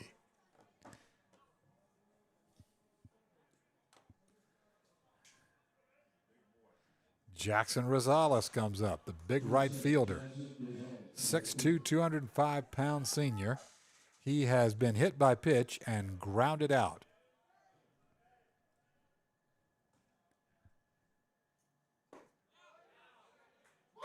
That is a ball. DJ Austin Ford says somebody needs a new prescription, and I don't think it's me. 1-0. We do not have our center field camera anymore, folks. That one hit in the air, and that one's going to land in shallow right field. Single. Will John Michael Sheff go? No, he will stop at third base. He hits the brakes, and again, everybody moves up 90 feet. Okay. So Ben Burke, a strike-throwing machine.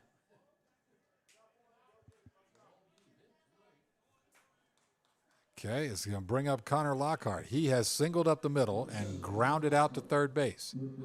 Or grounded out to shortstop, actually. And we shall see. Bases loaded. 1 out. Swinging an empty hack. As there are Mavericks on every base now.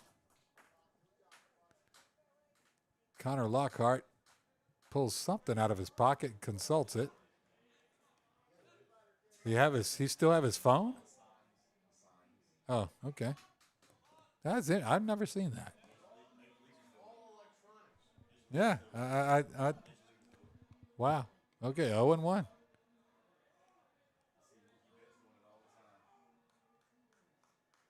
And the throw to second base, and it trickles away from Anderson. But Sheffield hurries over and grabs it before Sheff can do anything. Over at third base, he stays put.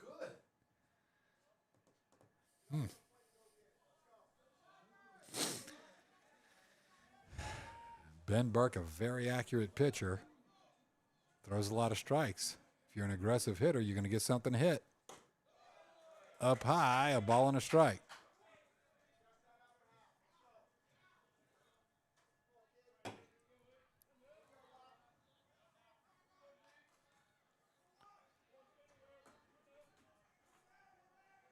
Yeah, we don't have our center field. I mean, we're just getting that little pixelated every now and then. So I'm just going to leave it alone, folks, and stick with the press box camera right now. A swing and a breezy hack gives Burke strike number 2 on Lockhart. Again, bases full. A strikeout here does himself a big favor if you've been Burke. He stares in there a long time to Brady Marshall. He kicks and delivers, and a nice job by Lockhart to foul that one off. It's almost like he thought to swing when it almost was in Marshall's catcher's mitt, and he gets a tiny little nick of it. 1-2.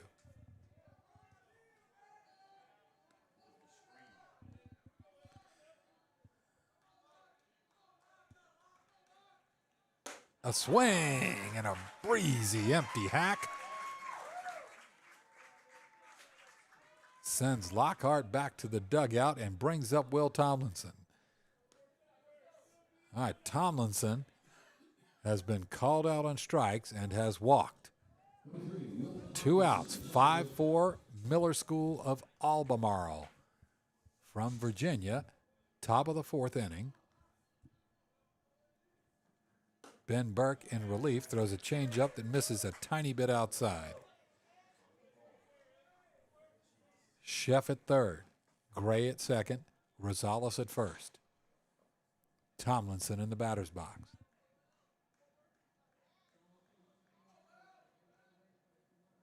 A swing and a miss. And that empty hack moves the count to 1-1. So Burke trying to pitch himself out of this jam. Reached on error and 2 singles. And there's nowhere to put him. That one lifted foul into the bank parking lot. 1-2. So we'll see. Can Burke get himself out of this essentially unscathed?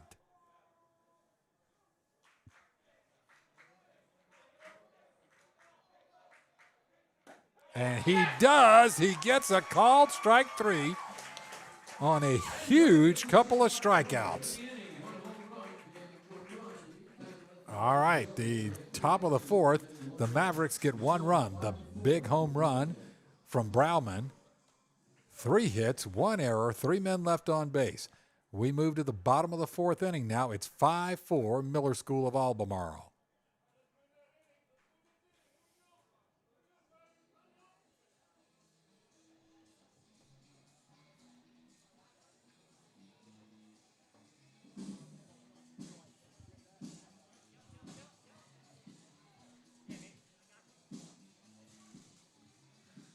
And Kason Wagner heads back out. He's 70 pitches into this one.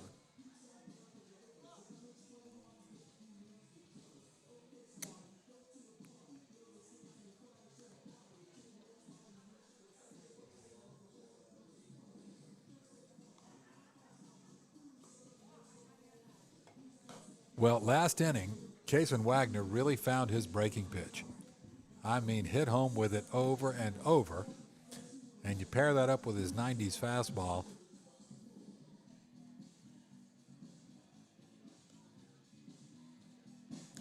And you got a you got a tall order to try and produce runs against that kind of pitching. But the Tigers did a great job against him in sort of nibbling away and getting just a run here, a run there, and just kind of stacking them in that bottom of the 2nd inning, and ended up 4-0. I mean, 4 runs that inning to tie it up. Of course, Brauman then hit one over the center field wall in the top of this inning. And that is the difference in the game now. It's 5-4. It looks like Kason Wagner is getting stronger as the game goes on. There's more life on that fastball for sure than there was a couple of innings ago. Very impressed with him.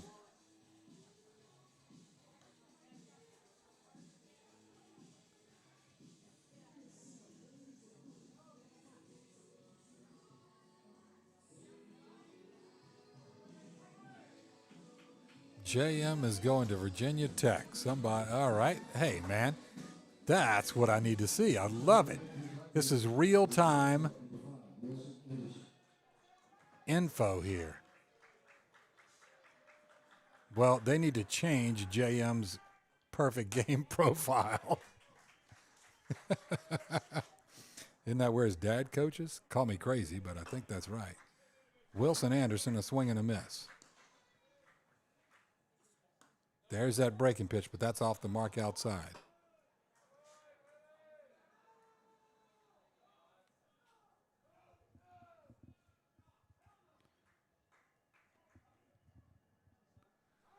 Well, Keaton is supposed to be changing out the battery out in center field in the bottom of the 4th inning. So on 3, everybody hold their breath. That one hit straight up in the air. Turning around to catch it is Peck. He does so, and that is foul out for out number 1. I have seen more balls misplayed at that exact spot. So tip your cap to Cody Peck there. All right, Jack Fultz up. He struck out swinging his first time up. Thank you for the intel, guys. If I don't have everybody's correct commitments, please let me know. Jack Fultz, swing and a miss there, 0-1. So Wagner now, this will be pitch number 75. There is a right-hander throwing over in the Maverick bullpen.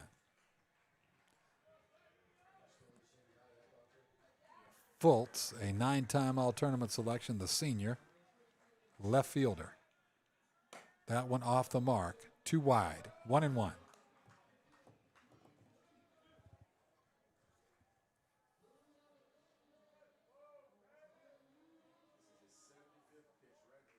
Yep. Well, I have 75 already, but okay. That one, he goes for a drag bunt and misses it. 1-2.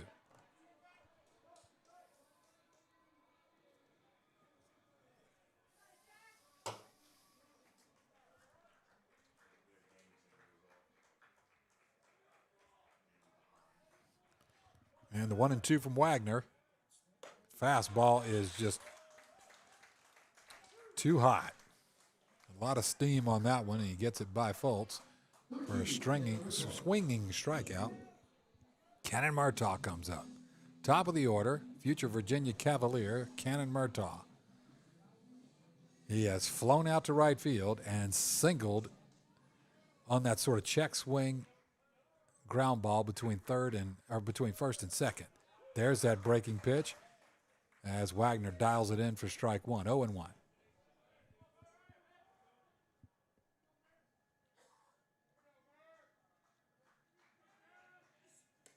That one breaks outside, 1-1.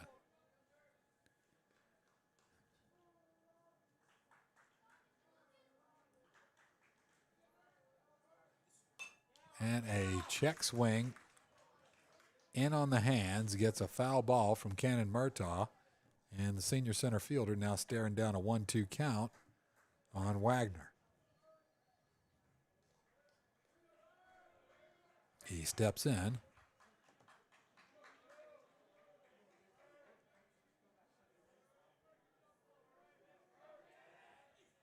Nope, the breaking pitch spins away and out and bounces to the backstop. It's now 2-2.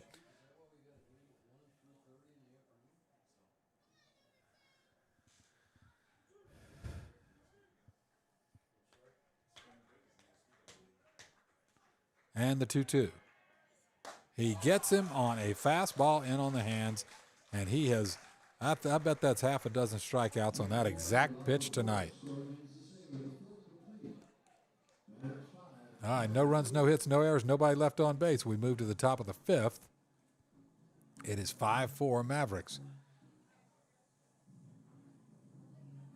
Let's see here what I have so far for Kason Wagner. He has thrown 82 pitches, 8 strikeouts, 7 swinging. He has just been a handful tonight.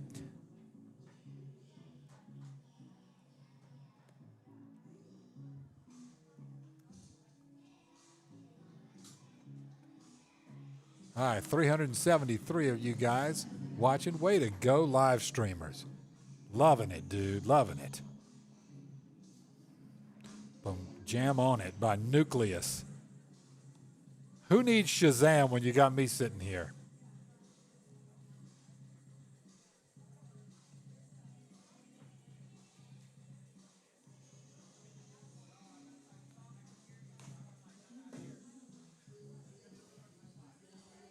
I don't see Keaton out there messing with the camera in the center field.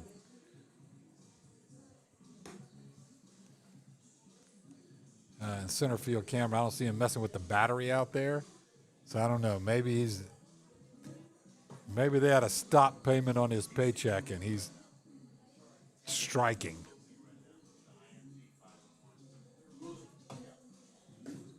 All right, top half of the fifth inning. Due up, Proctor, Peck, Ryan to face Ben Burke.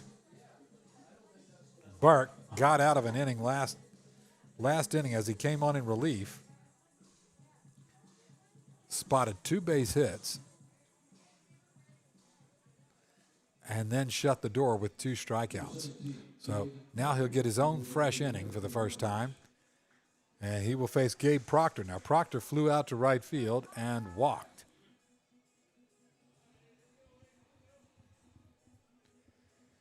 Doug Polite's bringing you the game, folks. As usual, I'm loving it. What a great thing to be able to do, sit here and call high school baseball. And, I mean, honestly, it's basically future college baseball. There's so many of these guys on Jesuit and all their opponents that are committed to colleges. And that one is right down the middle, ball 2.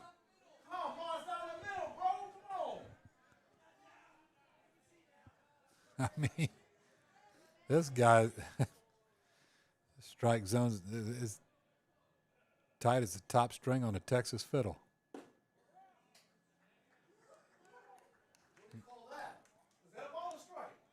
I think he said down. So I think that's 3-0. Call me crazy. Goodness gracious alive. Now that one's in there. Ben Burke puts a little extra gas on that one. The 3-1. That one down and dusty, and that is a 4-ball base for Gabe Proctor. All right, Cody Peck comes up. He has grounded out to third, and he has flown out to shallow right field. So third time up for Cody Peck. Top of the fifth, 5-4, Miller School of Albemarle.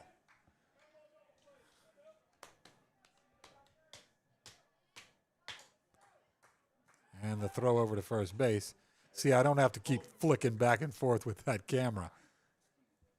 And I can hear people over there saying, why didn't he switch to the press box camera? I didn't see the play at first. There's not been any play at first, folks. They're all just courtesy throws over. Swing and a caught foul tip. Boom, boom, boom, boom, boom, boom, boom, boom, boom.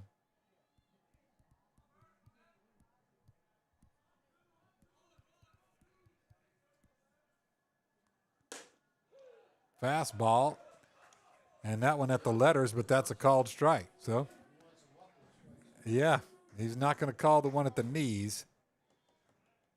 But he likes the one that's up a little higher. Up and out. 1-2. So Ben Burke now 20 pitches. 12 strikes, 8 balls.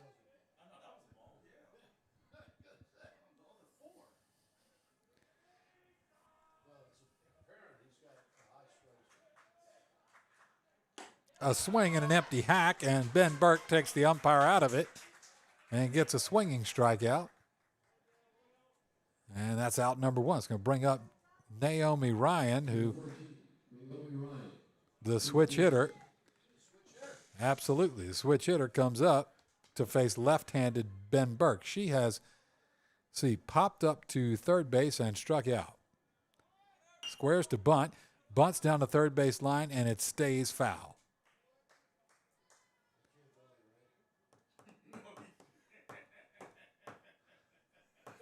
All right, let's see. All right, so Naomi Ryan, 2-time all-tournament selection. And let's see, we have no balls, 1 strike, 1 man on. She's already squared around. And then that is sort of a little slicing ground ball over to first base side. And Ben Burke got a glove on it, but Sheffield was running over to cover second, and so he had to keep chasing it toward that number 4 position, and that's going to be an infield single, sort of the slash bunt from Naomi Ryan.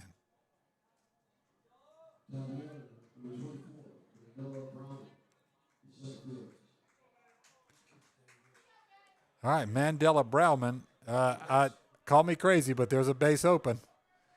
He has doubled off the wall, hit one over the wall, and drag bunted. He's 3 for 3. And the future UNC Tar Heel takes ball 1.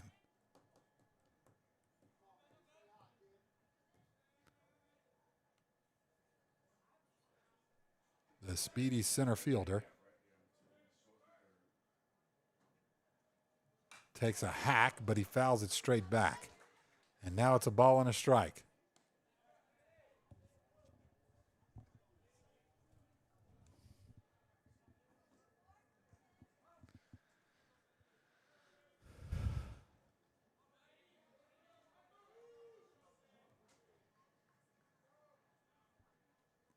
And that one, a changeup, and he fouls it back into the netting, and it's now a ball and 2 strikes. So left-handed senior Ben Burke working from the stretch. 2 Mavericks on base. But the toughest out in the lineup is up there right now.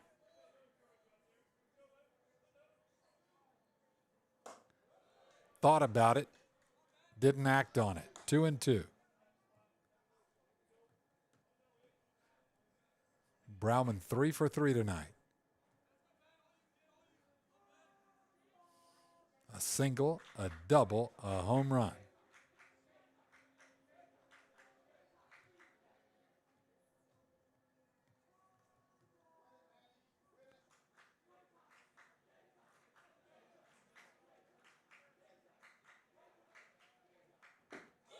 That is a call. No, that is too low. Oh, yes, it is called. See, by Letting's reaction, you can tell you can't tell what this umpire is saying. So that's a called strike 3. He does. It's really difficult to tell. It's really difficult. Yeah, I mean, he looks like one of those UFC fighters, you know, when they take a shot to the head.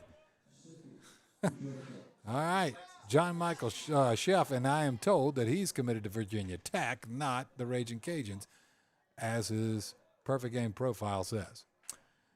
He has singled on a bunt and reached on 2 errors on balls hit to second base, one on the second baseman and one on the first baseman.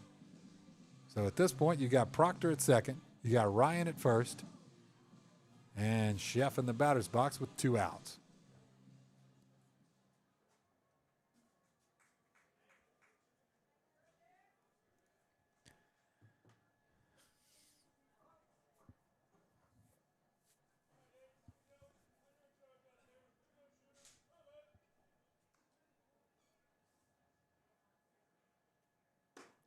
Breaking pitch down and away, 1-0. Let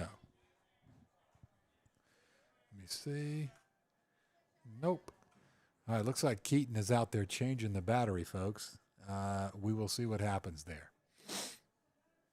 We'll keep what we've got old reliable here for now. That is outside, and it is 2-0. Top of the 5th. Bases, no, not loaded. First and second. And John Michael Chef, who's been on base 3 times tonight. Twice by error, 1 by a bunt hit. Fastball wide. 3-0.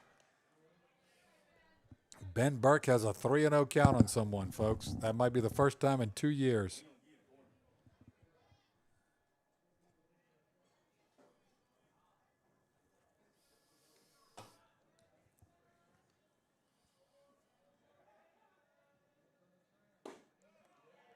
Goodness gracious alive. That was a ball. Goodness.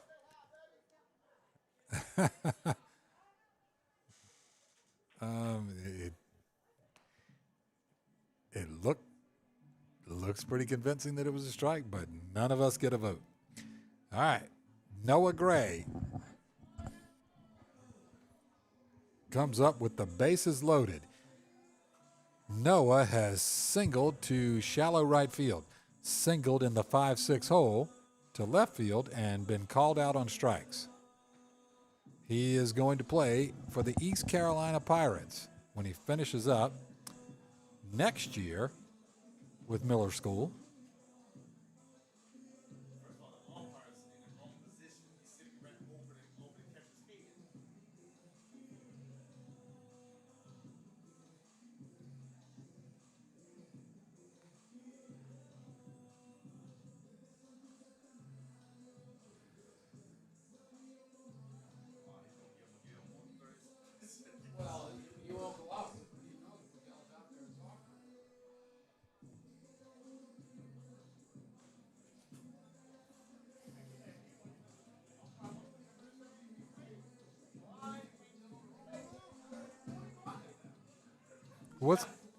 This is sort of an extended mound conference. They usually break it up by now. That's what everybody's talking about. This reminds me of the Iranian-United States negotiations.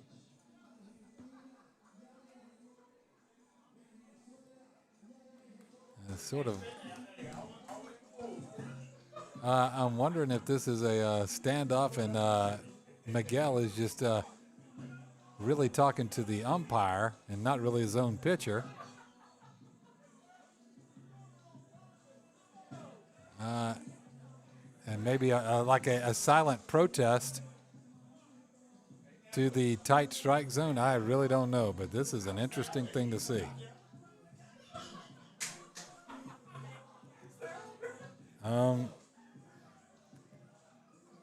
I think the home plate umpire set his clock back an hour instead of forward, And we're off by an hour here.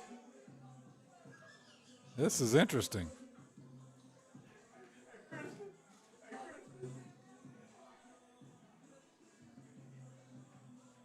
Everybody has an opinion on what this is all about, but I don't think Miguel's given an inch, and I don't think the home plate umpire's given an inch.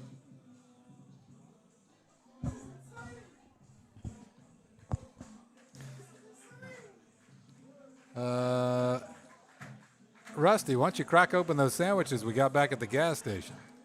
I'm so hungry I could eat a sandwich from the gas station.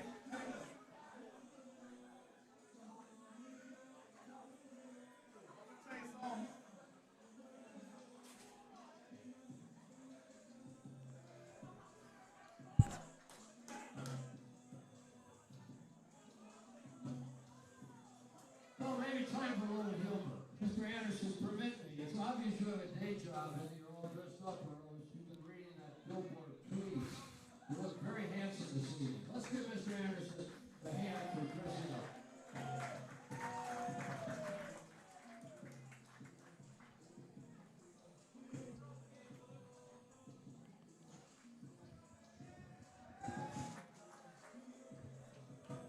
Okay, Miguel's going to come talk with the home plate umpire directly.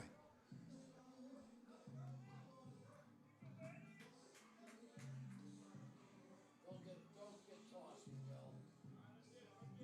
Don't get tossed.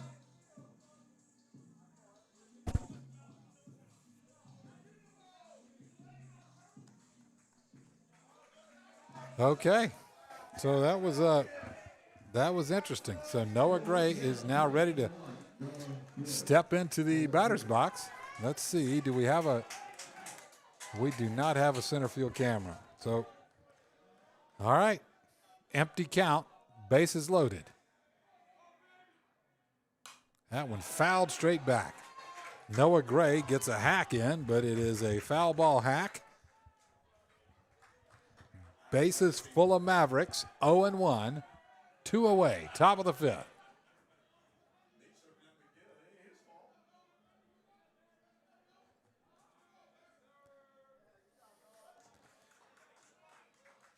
Gray, the left fielder, again, 2 for 3 tonight, 2 singles and a strikeout.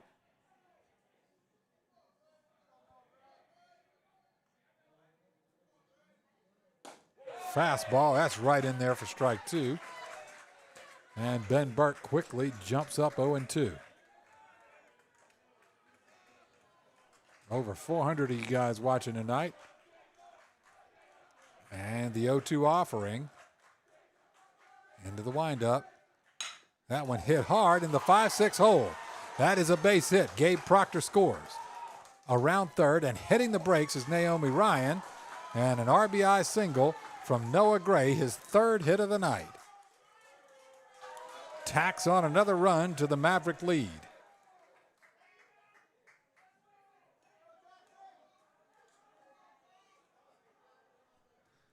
It is now 6-4.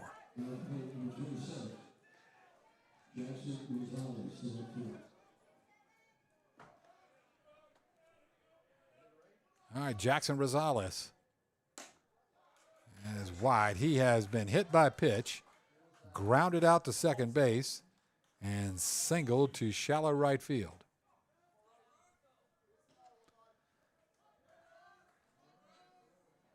Bases full. 6-4 Mavericks. Ben Burke, 36 pitches, 21 strikes, 15 balls.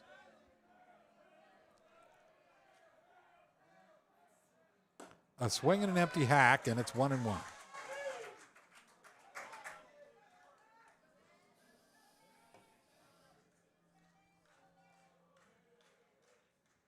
A swing and an empty hack, and it's 1-2. He has that fastball that tails away from the righties. And, I mean, just off the end, a half inch from the end of the bat. That one, a changeup, but that one lands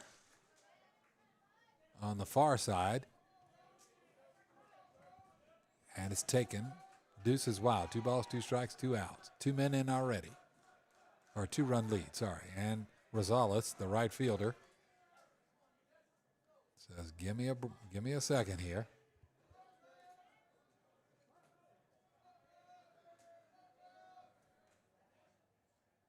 That one hit in the air to right center field. Headed that way is Murtaugh. Not going to be able to get to it. The throw into second base to Wilson Anderson. Cuts it off, and two more Mavericks score on the single by Rosales.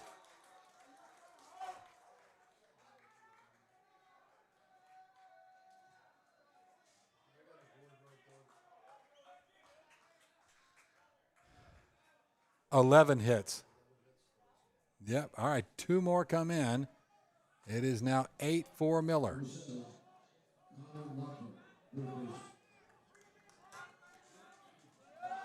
So timely hits for Miller have been the difference here. All right. Connor Lockhart has singled, grounded out, and struck out. He starts off with a foul ball here. And the sophomore third baseman up for the fourth time. That off the mark, misses far side, 1-1. And the top half of the fifth inning here has been a tough one for Jesuit. It's now 8-4 Miller. Hit in the air, starboard side. Sheffield under it, makes the catch, and the third out.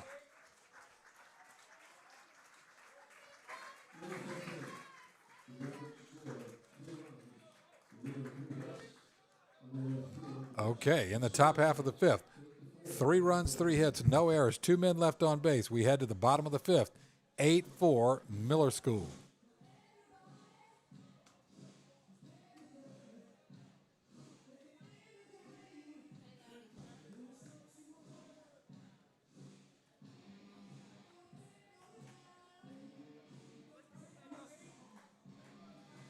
Got some Billy Squire going. Looks like we got a new pitcher.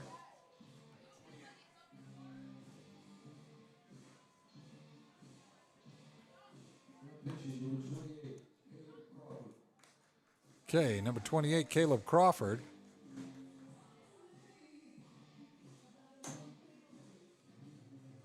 Senior right-hander, 6'1", 184.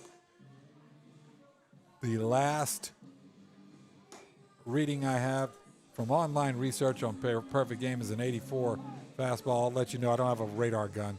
Let you know what my eyeballs tell me, but I got a feeling that's an old reading. Due up is Ben Burke, Griffin Boson, and Samir Muhammad. And now Ben has walked and singled up the middle. All right. So Ben Burke looking to help himself out.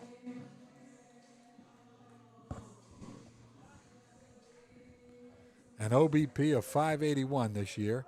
All those walks sure do help. He has been on base both times tonight. That one hit in the air. Port side, third baseman, left fielder, shortstop, all head over, nobody can get it. Foul ball. Everybody over there had like a left side summit at the bullpen over there, but nobody could come up with it. Mm-hmm.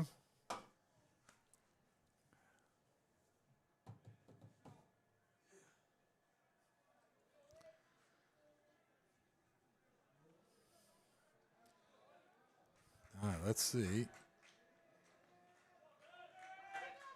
All right, I'm going to swap out the receiver up here in between innings, see if we can get that center field camera. If not, we'll just be old school. Ball out.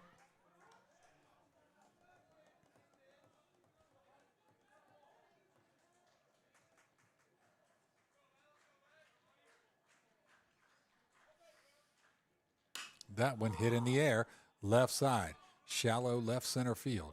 Over there to get it is Mandela Brauman, and the fly out is out number 1.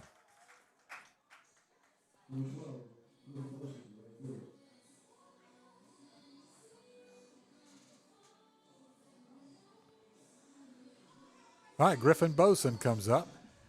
Griffin has struck out and walked.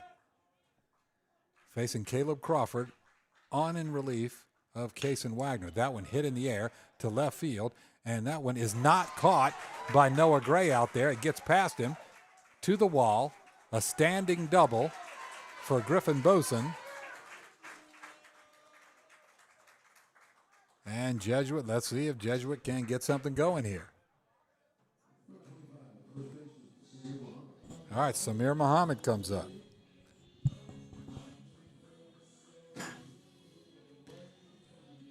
Has been a victim of strikeout, swinging both times up. So we shall see if they give him anything really good to hit. Big, huge, 6'5", 250-pound strong guy, junior, who can hit it a mile. They go off speed, and that looked like a good choice as he was out in front of it. 0-1.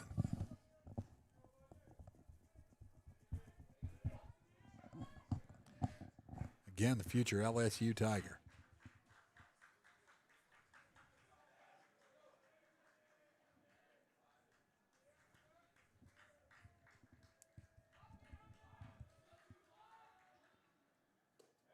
Another breaking pitch, and they get him out in front of it on that one as well. 0-2. And they clearly have elected to stay with the off speed on Muhammad. If you don't have overpowering stuff on a big guy like this, you don't want to challenge him necessarily. Certainly not middle in. Make him hit something that's off speed. Make him hit something that's down and away out of the strike zone. And a timeout from Samir.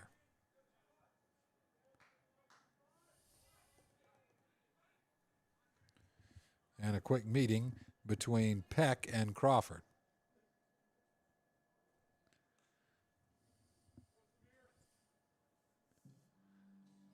Peck's talking it over with Crawford. He says, look, you hopped up out the bed. Did you turn your swag on? Let's see.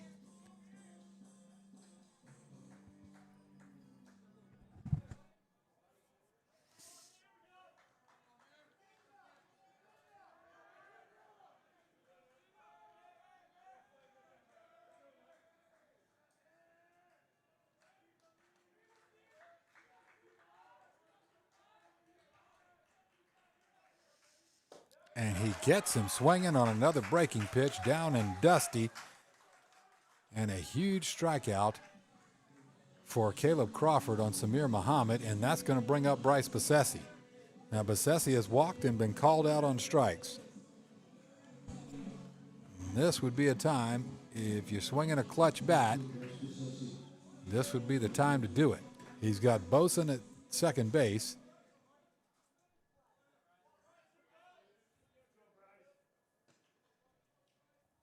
And there are 2 outs.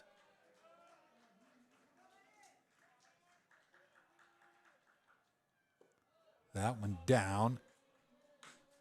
1-0. Sorry, it's the bottom of the 5th. Sorry, guys. Like I said, I'm doing 100 things here, but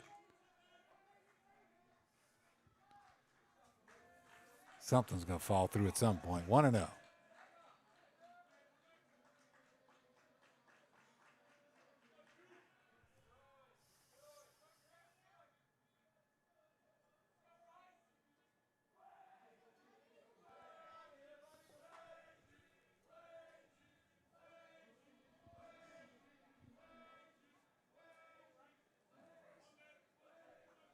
Junior third baseman Besessi awaits the 1-0.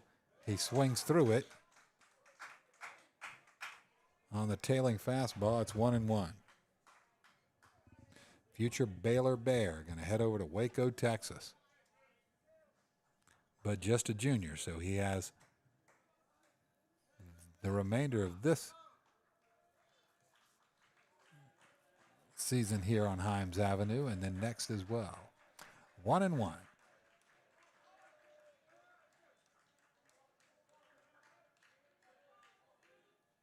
That one hit hard to left center field. Charging in is Brauman. He makes the play, fires it home, and ahead of Boson, who stops after rounding third base. And Brauman, that guy's going to play well in the ACC. I mean, he has a great arm, covers more ground out there than pine pollen, and can swing the bat.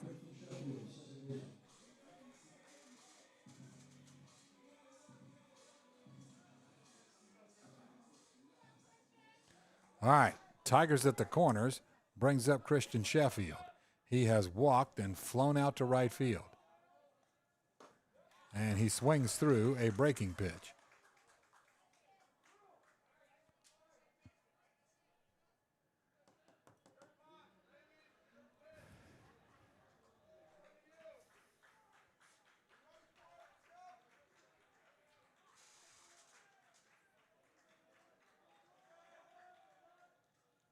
A swing and an empty hack.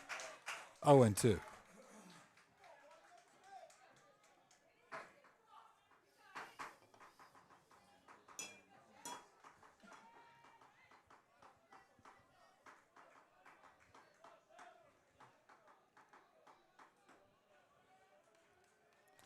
$436 of you guys watching.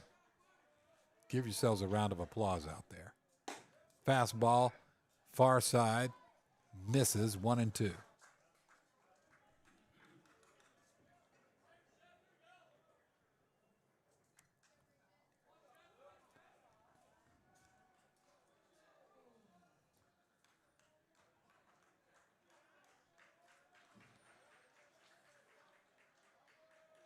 There goes Bassesi.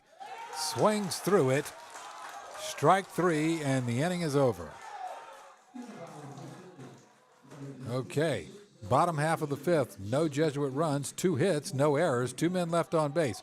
We move to the top of the sixth. It's 8-4 Miller School. All right, I'm going to try and change out the battery here on this receiver, and let's just see if that makes any difference. Yes, I just checked. I mean,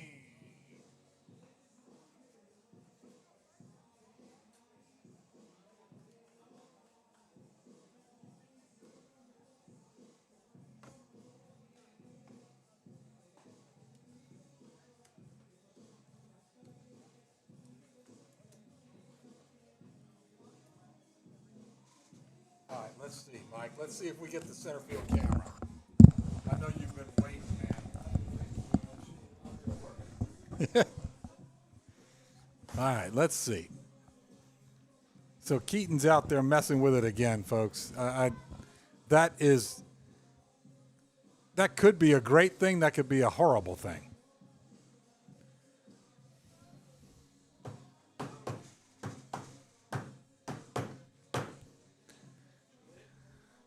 Don't know. It's too early. It's transitioning. This is booting up. A lot of moving parts here. All right, Ben Burke is 43 pitches into this. He's due to face Tomlinson, Proctor, and Peck.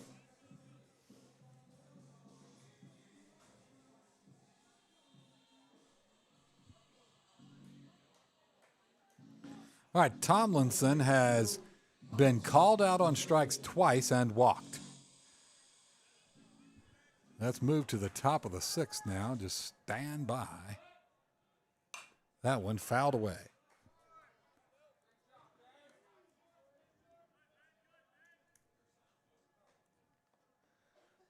Eight for Miller. Tomlinson stands in, and that one hit to shallow center field. No, to just over second base, rather. Off the bat, looked like I was going to go a little further. Easy grab for out number one by shortstop Wilson Anderson. All right, Gabe Proctor has flown out to right and has walked twice.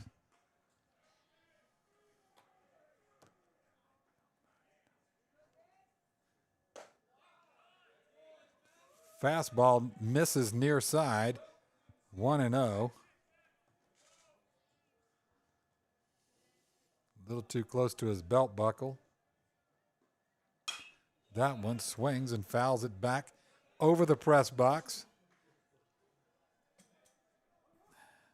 Looks like there is at least some activity in the bullpen over there for Miller. A swing and an empty hack. That's that tailing fastball of Ben Burks.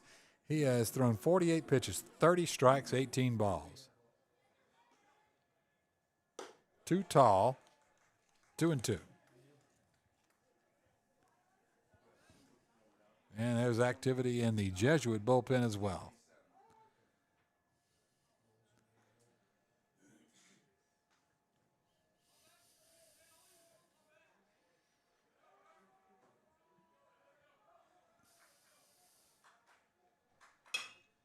That one popped up just behind first base. Sheffield calls off Muhammad, makes the catch. That's out number 2.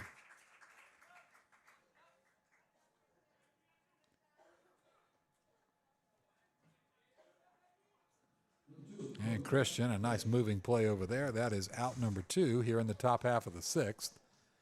That's going to bring up Cody Peck, who has grounded out to third. Flown out to shallow right field. Was that a ball? Goodness gracious alive. Okay.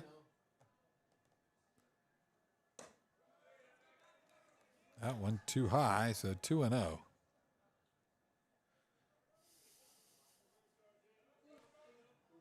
Strike zone the size of a salad plate. Pops that one straight up. That one is going to land right in front of us. No, land right on top. Yeah, right in front of us here. That wasn't far from hitting us here. That's hard to do. There's this little window. I know. I'm saying that's a pretty precise shot to be able to pop one up and it get over that netting. Now that's hit deep to center field. Cannon Murtaugh on the run. He's not going to get it. It lands at the wall. That's going to be 2 bases. He doesn't even break stride, headed to third. Anderson with the relay not in time, and a head-first slide gets Cody Peck into third base with a triple. I mean, that's about as far as you can hit a ball in this ballpark and it not go out.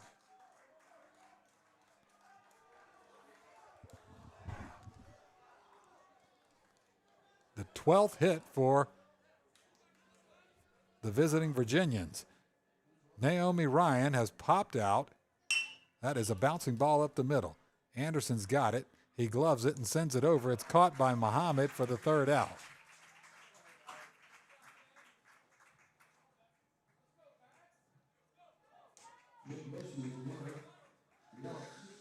All right.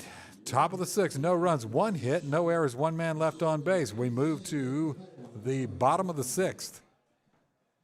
Miller School, 8, Jesuit 4.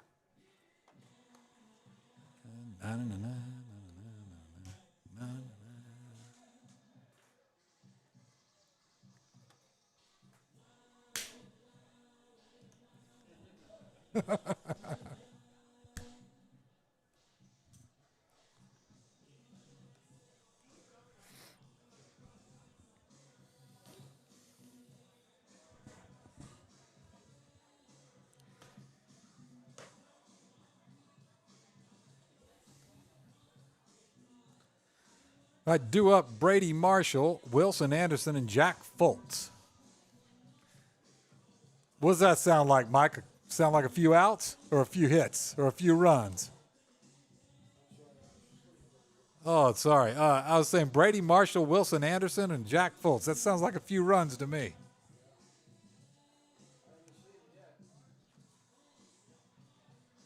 Mike's going to take a little convincing. I got you, man. I got you. Yeah, you do start counting outs at this time.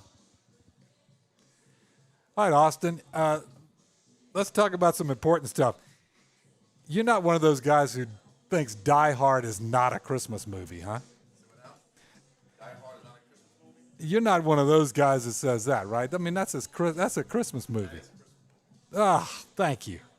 I fight with my wife and her friends about this all the time. The setting is a Christmas party. I watch it every Christmas. It happens at a Christmas party. And he even writes ho, ho, ho on one of the guy's shirts.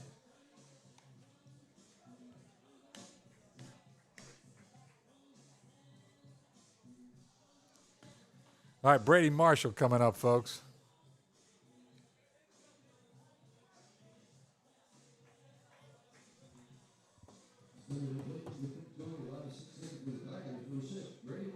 All right, the 18-time All-Tournament selection junior catcher Brady Marshall comes up, who's been pretty much a hit machine this year. He's 1 for 2 tonight with a single up the middle and a swinging strikeout. He will get his first crack at Caleb Crawford, who is 14 pitches into this, 11 strikes and 3 balls. Fastball misses far side, 1-0.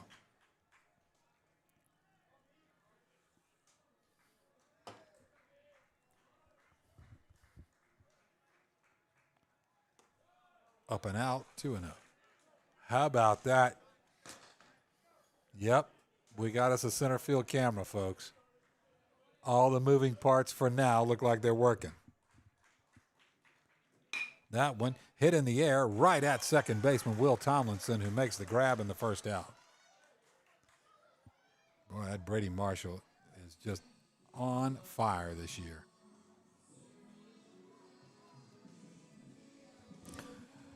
All right, Wilson Anderson comes up. Wilson has had a sac fly, and then he popped up behind home plate to the catcher for a foul out. And there's a breaking pitch in there for strike one.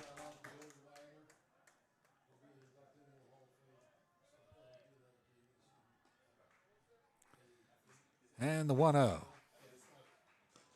That one hit hard right at shortstop John Michael Sheff, who bounces it over to, oh my goodness, what a great stretch and snag by Naomi Ryan, but field umpire says she moved her foot off the base. Gosh, good play. So reaches on an error. Okay, reaches on a hit. He hit a hard ball to shortstop. With a good throw, he's out. But okay. I'm outvoted.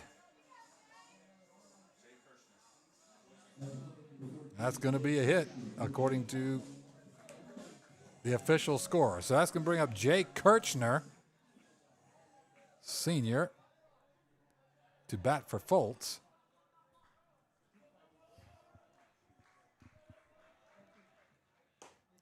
Breaking pitch, and that is strike one.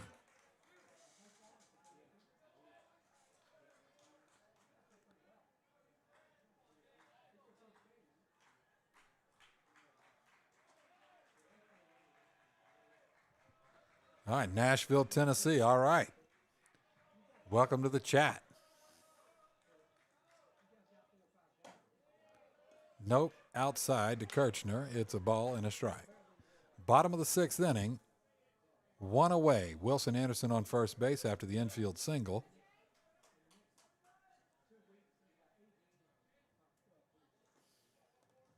Caleb Crawford in relief. 21 pitches, 15 strikes. That one hit up the middle. And a bad hop gets past Sheff. Yes, absolutely. He had it played, and it just hit a bad patch there of dirt and popped right over his shoulder for a single. Goodness, that's a bad break for Sheff. All right. Yeah. Brings up Cannon Murtaugh.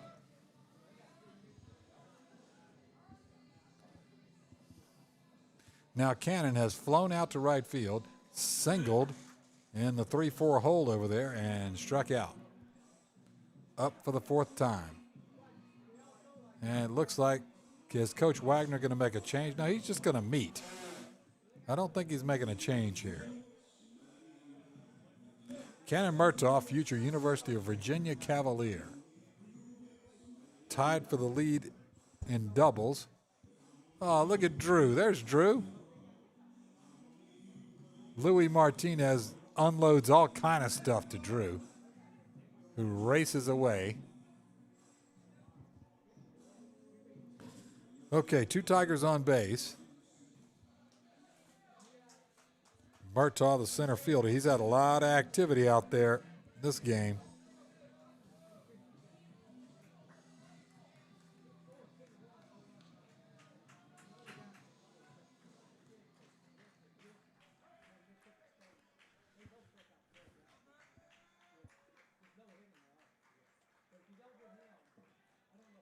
Corners are in. There's a breaking pitch that just sails right over for a strike. It is 0-1.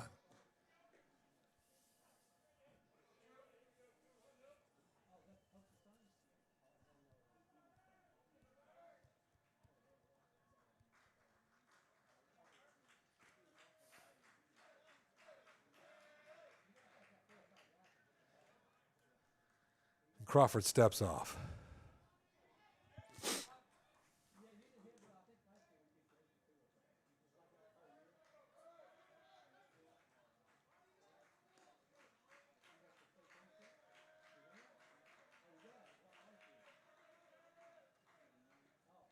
That one hit hard and high to center field.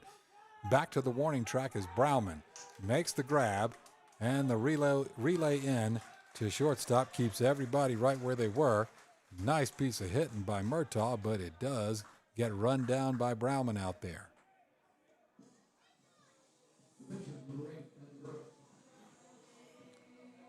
All right, Ben Burke comes up. That's 2 away. 2 men on, 2 men out. Ben Burke has walked, singled up the middle, and flown out to left center. We got our first ball in from the bullpen. And a Hall of Fame baseball player throws it back out there. He still got it, man. He had a little bit on that. Billy Wagner, the coach of the Miller School Mavericks, inducted into the Pro Baseball Hall of Fame last year. 2 outs. That one hit in the air to right field. Does it get over the head? No, it doesn't. Rosales runs it down. Nice play out there for the 3rd out. Nice piece of hitting by Burke, but just happened to hit it in the wrong spot. Hey, Jesuit fans, let's give a shout out to the coach of the Maverick team. Billy Wagner was inducted into the Baseball Hall of Fame this past summer. Congratulations, Billy. A shout out to the opposing coach, who is a Major League Baseball Hall of Famer. That is pretty cool. All right, so bottom half of the 6th. No runs, 2 hits, no errors, 2 men left on base. We move to the top half of the 7th inning. It's Miller School of Albemarle from Virginia, 8, Jesuit 4. And we will have a new pitcher. That's Liam Amarello. Amarello by morning. All right, let's see what I got on him here. Let me update the scoreboard. Stand by.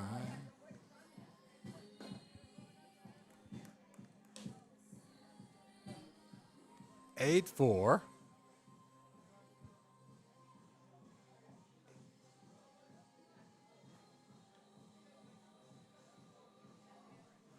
Okay, Liam, a lefty. He's 5'11", 165-pound senior. He is committed to the Indiana Hoosiers and will play Big Ten baseball next year.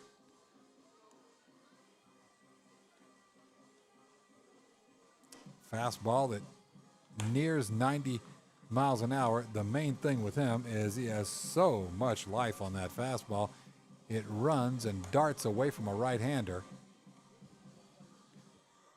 and comes from a sidearm slot. So he is a lot to deal with up there.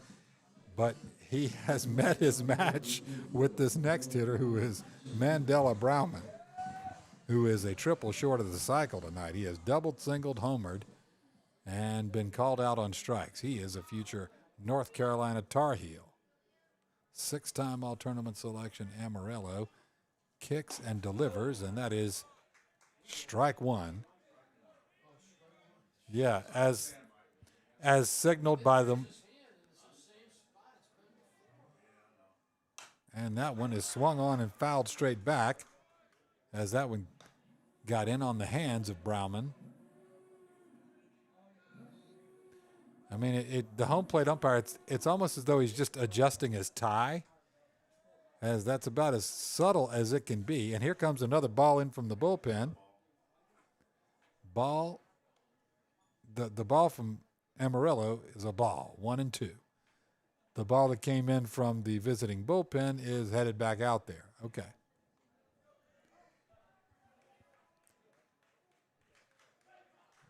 All right, and Brauman awaits the 1-2 offering, and he calls timeout. This is taking too long. Okay, resets. Amarillo resets.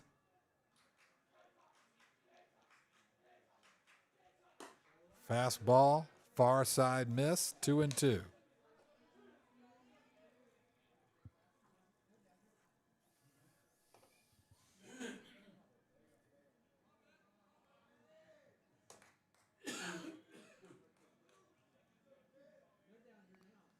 A swing and an empty hack on a breaking pitch. Oh, sorry, a changeup. Boy, that was a good pitch. A good pitch to get a good hitter. Really good hitter. Okay. Brings up John Michael Sheff, who has, he singles on a bunt. He reached on 2 errors and he walked. So he's been on base every single time. And I am corrected and told he is going to be a Virginia Tech Hokie. But at least it gave me a chance to talk about my home state Ragin' Cajuns. Fastball's in there, 1-1.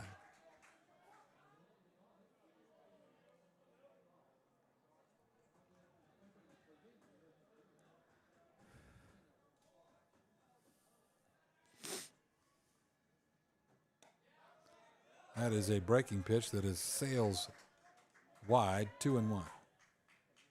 Let me see here. How many of you guys are tuned in? Okay, 508. Not bad for a Tuesday night, huh?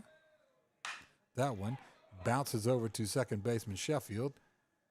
Throws it over, and he, oh my goodness. I thought he had beaten that one out. Man, is that guy fast. I thought that he had beaten it out, but field umpire says, nope, got him by an eyelash, and he did. So that is out number 2. Noah Gray up. Noah has put the singing single tonight. He's singled 3 times and been called out on strikes. A swing and an empty hack.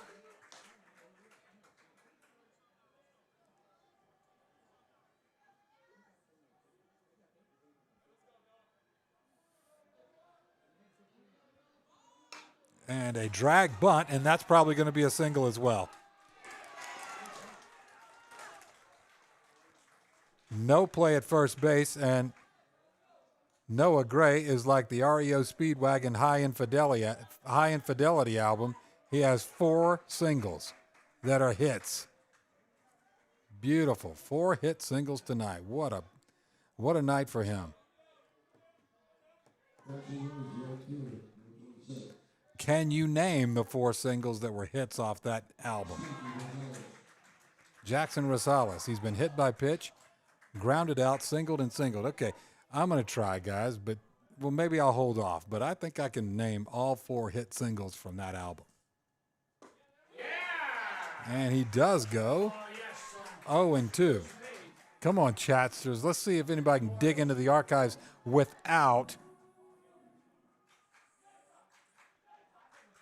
looking on Google. Come on, don't cheat yourself. See if you can just remember. That one hit high in the air to left field. Headed back to the warning track with his head against the wall is Jay Kirchner, who snags it a 319-foot out. Wow, Rosales got a hold of that one.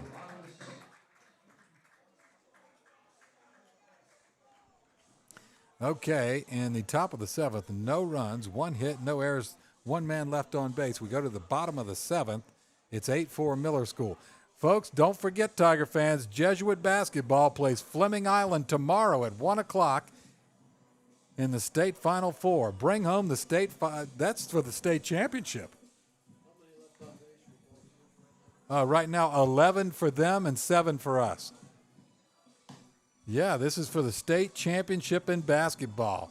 Neil Goldman's bunch playing to bring the title back here to Jesuit. Hopefully they bring it back. Play Fleming Island tomorrow at 1 o'clock. Now, back to the other question of the hour. Can anybody name the 4 hits off the REO Speedwagon High Infidelity album? Well, y'all think I was just going to forget? This number 9, Mike? All right, Drew Wade comes in. All right. Time's up. I'm going to throw it out there because I just remember. It was my favorite album growing up. Keep on Loving You. Take It on the Run. Don't Let Him Go.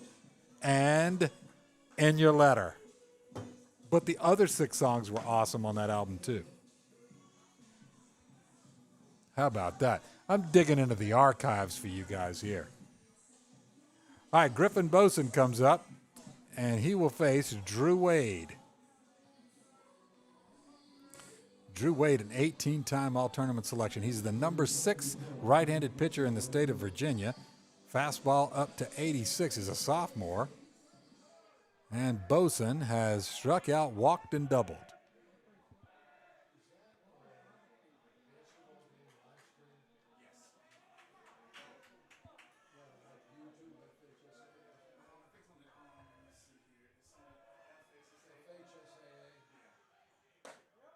Fastball, and that one's over for a strike.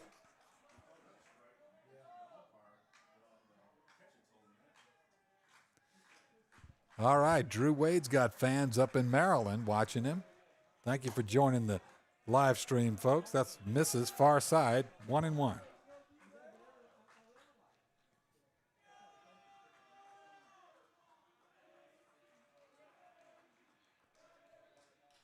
And the 1-1.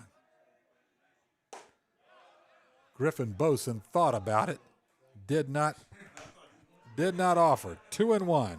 This is counting outs time, folks.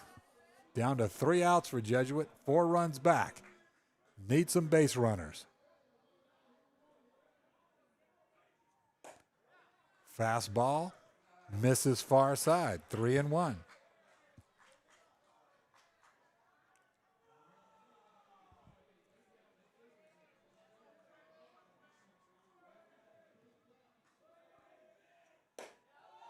Fastball, too tall, too wide. And Griffin Boson, as the leadoff hitter, does his job. He gets on base.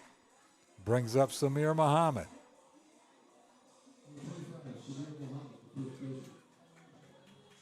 All right. Muhammad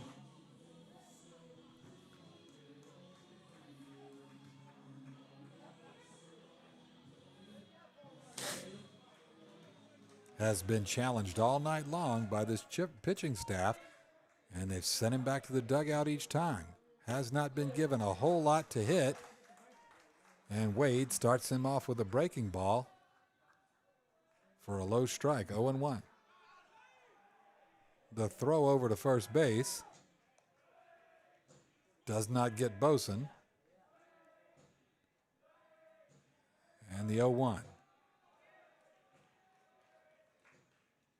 That one hit hard into center field for a single. And Samir Muhammad gets in the hit column for the night.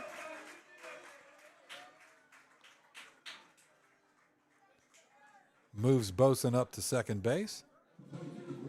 And brings up Bryce Bassesi. Now we are going to get a pinch runner. Is going to be Jackson Menendez, who's going to pinch run for Samir Muhammad.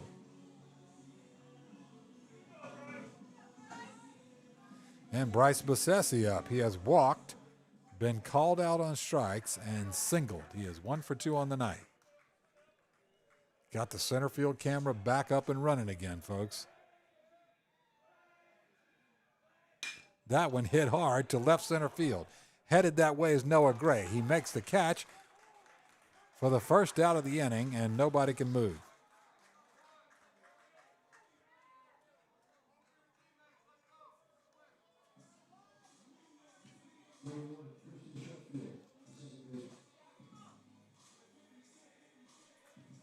All right, that's one away. Christian Sheffield comes up. He has walked, flown out, and struck out. That's one away. Jesuit down to 2 outs here. That one slapped into left field. That is going to be a base hit. Station to station baseball as everybody moves up 90 feet and loads the bases for Brady Marshall. Well, statistics being what they are, you want someone who puts the bat on the ball, and nobody's done it better than Brady Marshall for the Tigers this year. He has singled, lined out, and struck out so far tonight. And Brady Marshall, as is his usual, singles to right field. I mean, this guy is a single machine. He brings in Griffin Boson.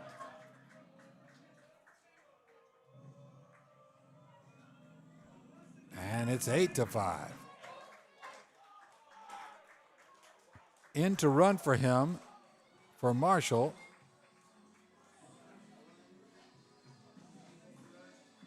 Number 10.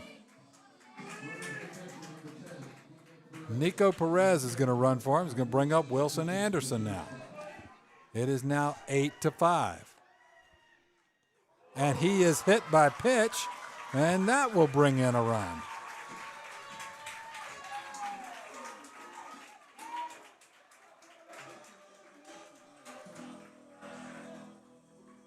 Okay, and we will get a mound visit. So now the tying run is at second base. It is 8-6.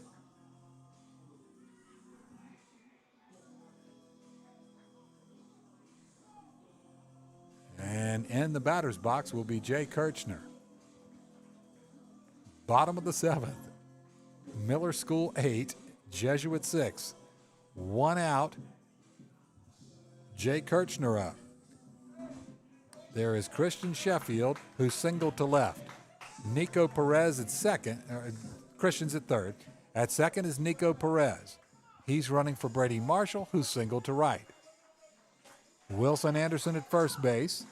He was hit by pitch. And Jay Kirchner, the senior left fielder, has singled up the middle. Tying run at second base.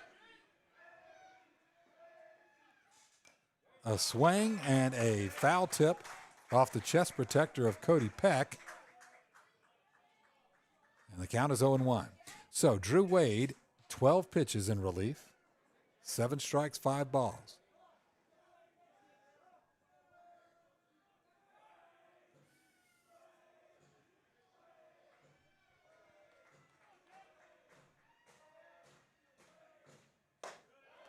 That's a fastball. Misses near side. Ball 1, 1-1.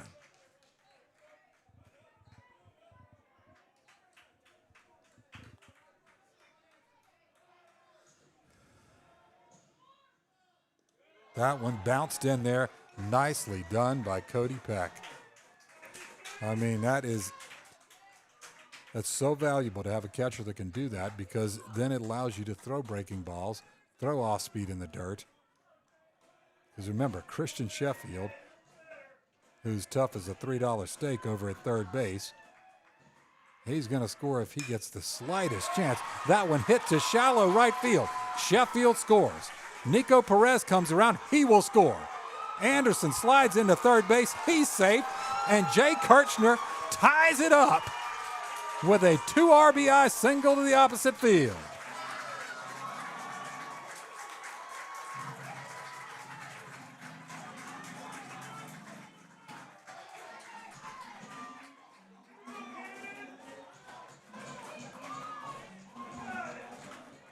And we are all tied up.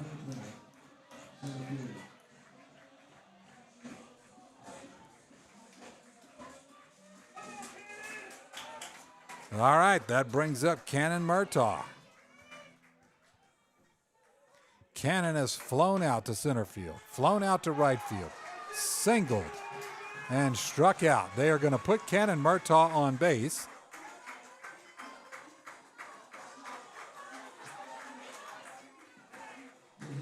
To produce the force out at any base now. And that's going to bring up Ben Burke. Burke has walked, singled up the middle, flown out to deep right field, flown out to shallow left center field.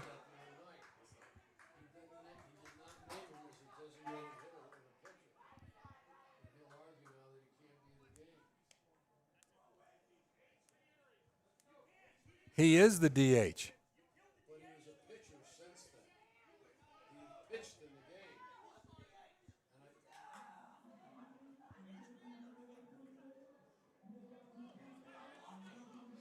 So why isn't he just hitting for himself?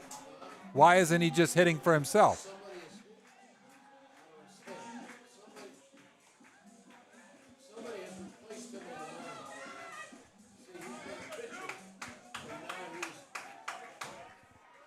Okay. But he hasn't been replaced on the mound, has he? There's a called strike. Yes, Amarello replaced him on the mound. Got it. Okay. So Ben Burke, 0-1, bases loaded. Tie ball game. Winning run 90 feet away. That's Wilson Anderson.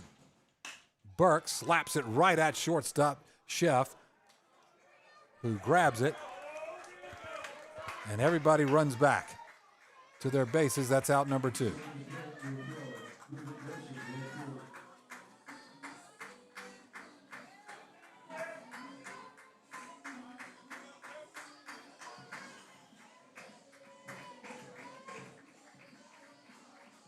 All right, 2 outs. Griffin Boson up. That one hit in the air to left field. Is it going to be fair? It lands fair, and that's good. No! Home plate umpire says it's foul. Holy cow, he called it foul.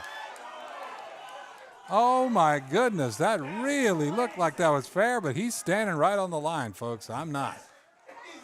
Oh, wow. Timmy Knowles, third base coach, came running in. Wow. Okay. Holy cow.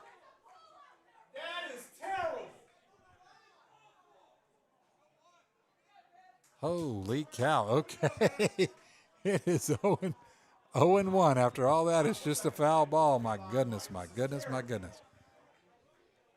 It was clear.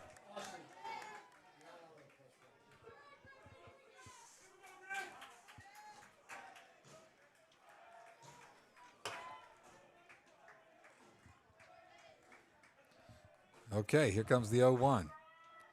Bases loaded, 2 outs, bottom of the last. Tie ball game.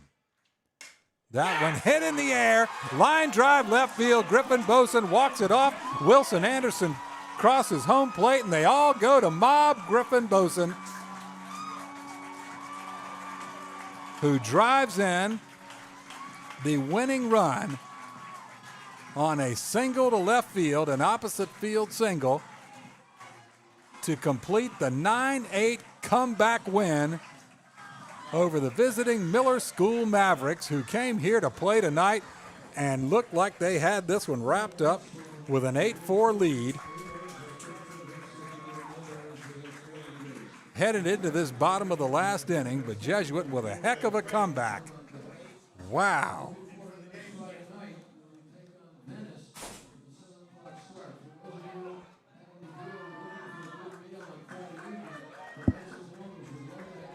All right. Jesuit 9 runs on 12 hits, 4 errors, 10 men left on base.